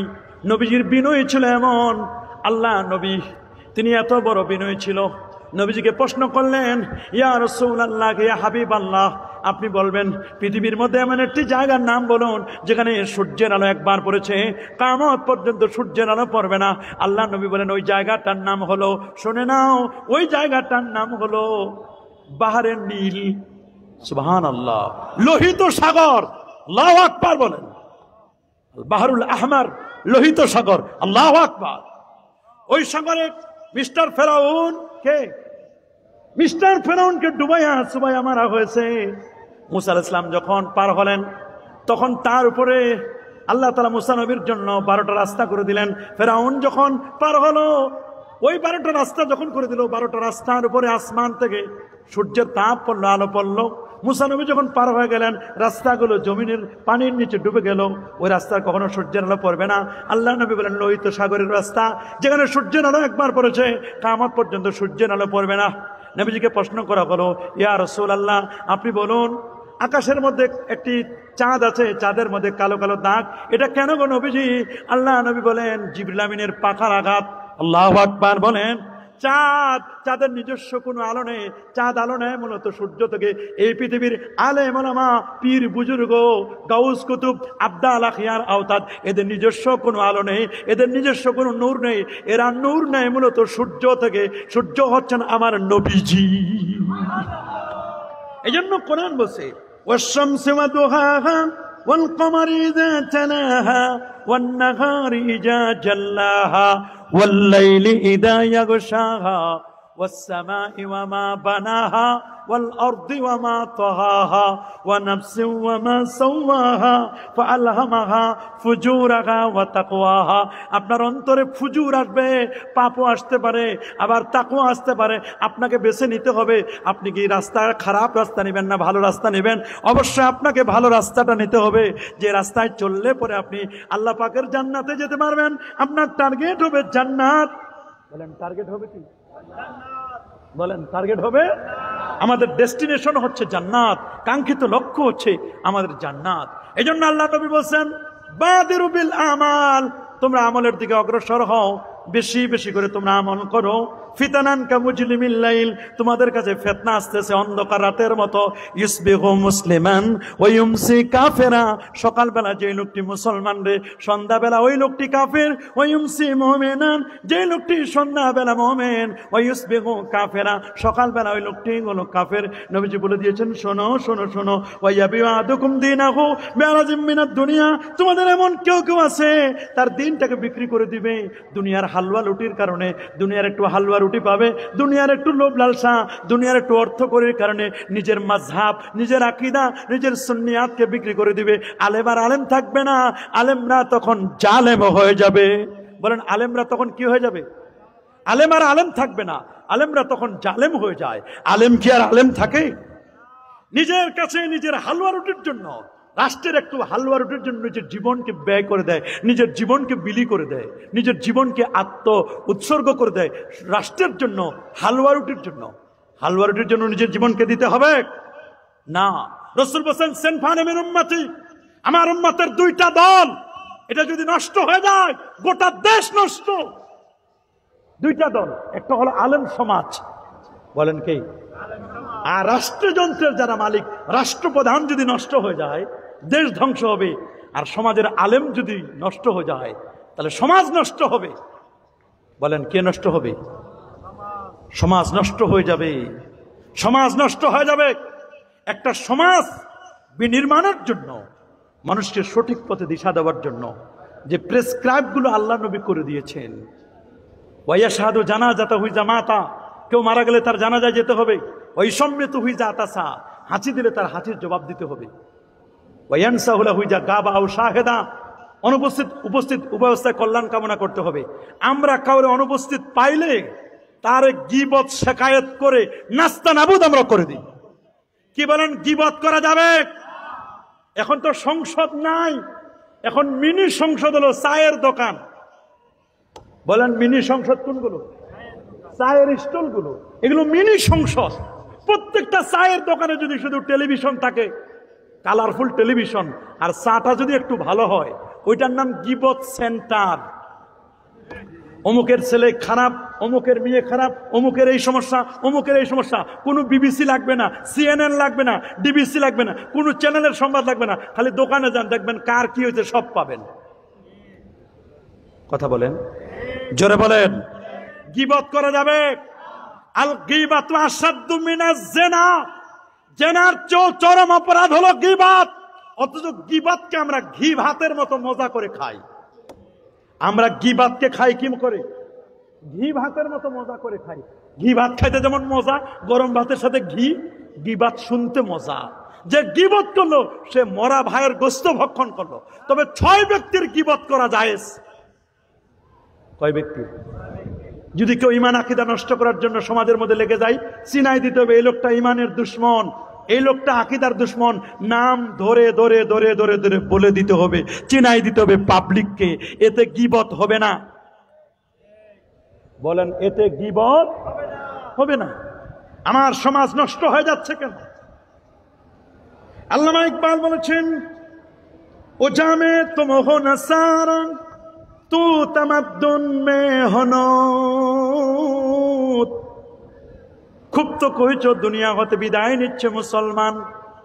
প্রশ্ন আমার, মুসলিম সেটা সে কি আজি বিদ্যমান? চলন তোমার খ্রিস্টানিয়ার হিন্দুয়ানি তমদ্দুন, ইহুদিও আজ শরম পাইবে দেখিলে তোমার সব গুণ। আমি নামে মুসলমান, আমার বাবা মুসলমান, দাদা মুসলমান, গরু খোয়া মুসলমান, এই দিক থেকে আমি মুসলমান, কিন্তু মুসলমানের চরিত্র যেটা থাকা দরকার ওইটা নাই, ওইটা আমার মাঝে। মুসলমান একজনের বিপদে আগায় আসবে। আল্লাহু ফি আউনিল আবদে মা দামাল আবদু ফি আউনি আখি।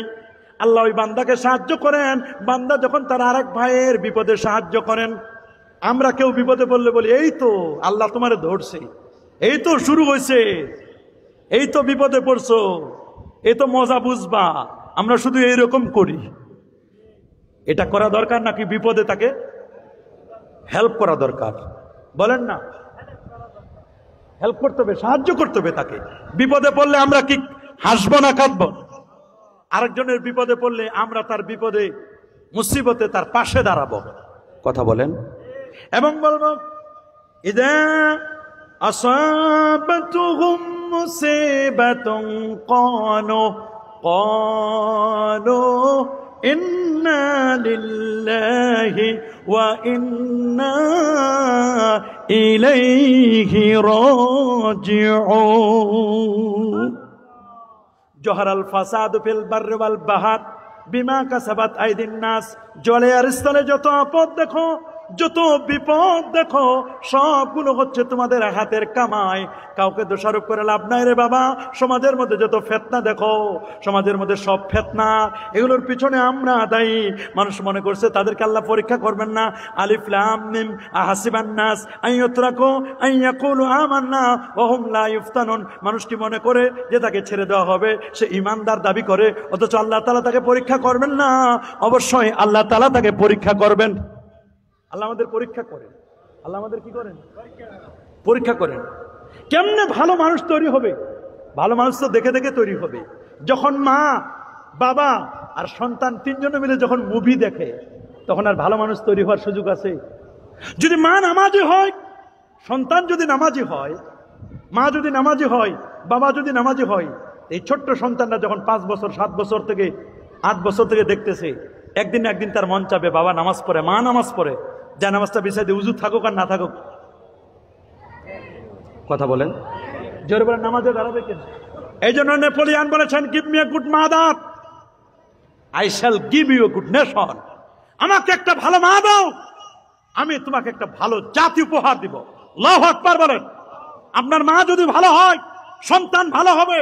মা যদি হয় নষ্টা, ভষ্টা, স্টার জলসা, জি বাংলা আর গান, বাদ্য, ঢোল, তবলা, নভেল, নাটকে যদি ব্যস্ত হয়ে যায়, বাবা যদি ওরকম হয়, কোনদিন সন্তান গাউসে পাকের মতো হবে না। মা বাবা যেমন হবে, সন্তান ওরকম হবে।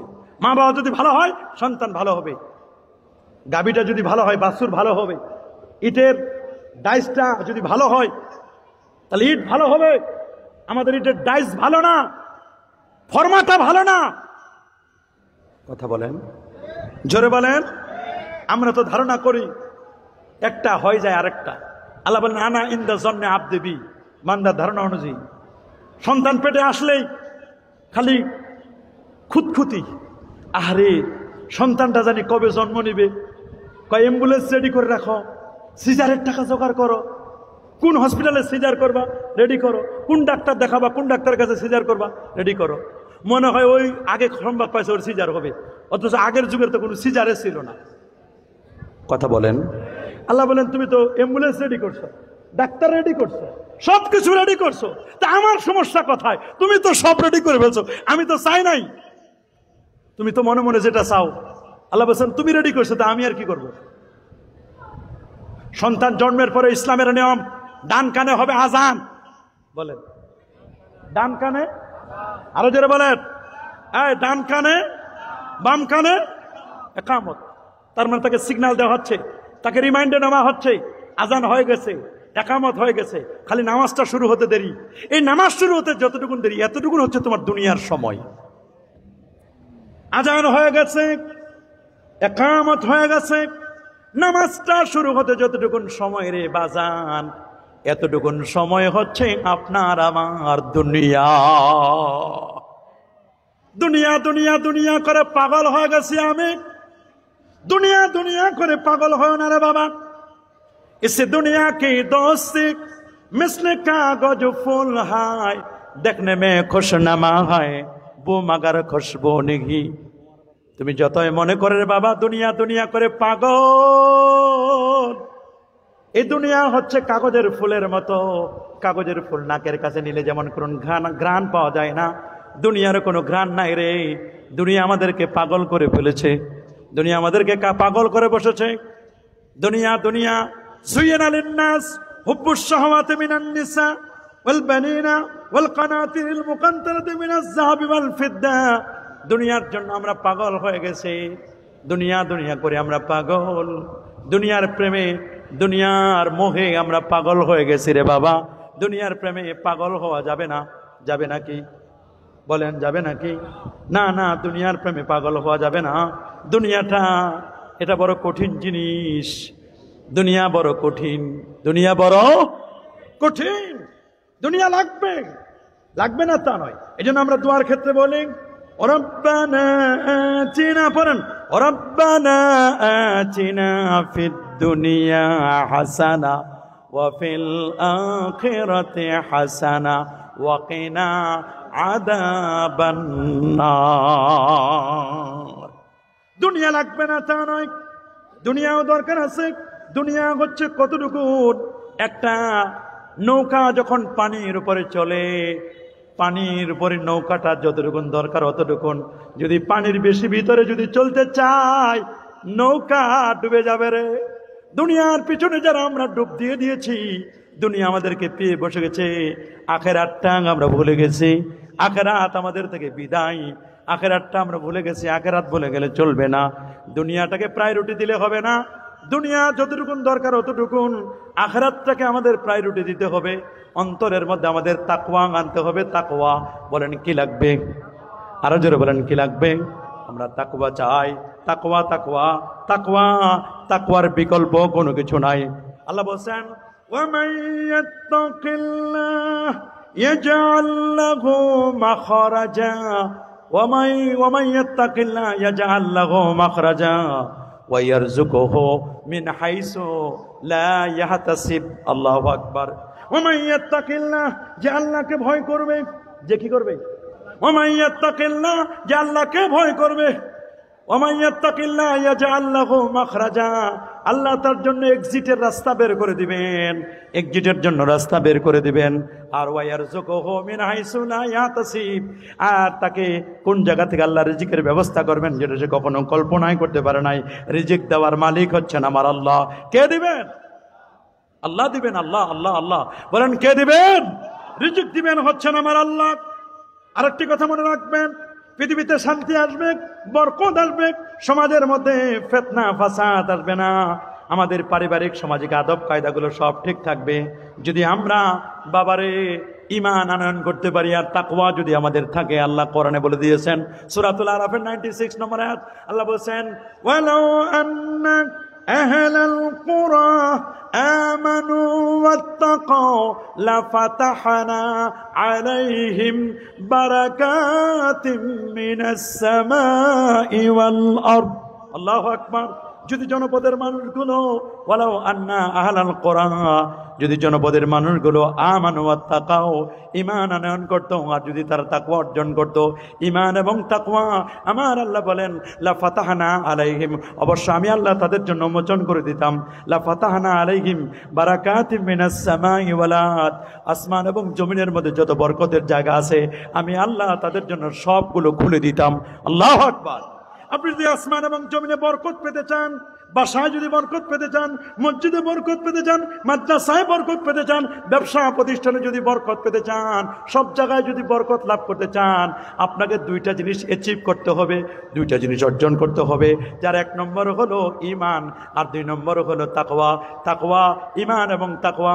ঈমানের যেমন ক্যারেট আছে, স্বর্ণের যেমন ক্যারেট আছে, ঈমানেরও তেমন ক্যারেট আছে। আল্লাহু আকবার বলেন। স্বর্ণের ক্যারেট যেমন 18 ক্যারেট, 21 ক্যারেট, 22 ক্যারেট, 24 ক্যারেট, ঈমানের এরকম ক্যারেট আছে। প্রকৃত মুমিন একদল, মুসলমান আর একদল। ঈমানদারের মধ্যে এরকম বিভিন্ন রকমের ক্যাটাগরি আছে। সব মুমিন সমান নয়, সব মুসলমান সমান নয়। কেউ তো একটু আমলের দিক থেকে আগুয়ান আছে। আল্লাহর ওলি আছেন, গাউস আছেন, কুতুব আছেন, আবদাল আছেন, আখিয়ার আছে, আওতাদ আছে, উদাবা আছে, নোকাবা আছে, ফুদালা আছে। এক একজন এক এক রকম। ভালো মানুষ আছে, ভালো মানুষের কাছে গেলে লোকটা ভালো হয়ে যায়, পরশ পাথরের মতো। আল্লাহু আকবার বলেন। আমাদেরকে পরশ পাথরের মতো হতে হবে। আল্লাহ আমাদের কবুল করুন, আল্লাহ আমাদের মঞ্জুর করুন। আমরা আর সময় নিব না।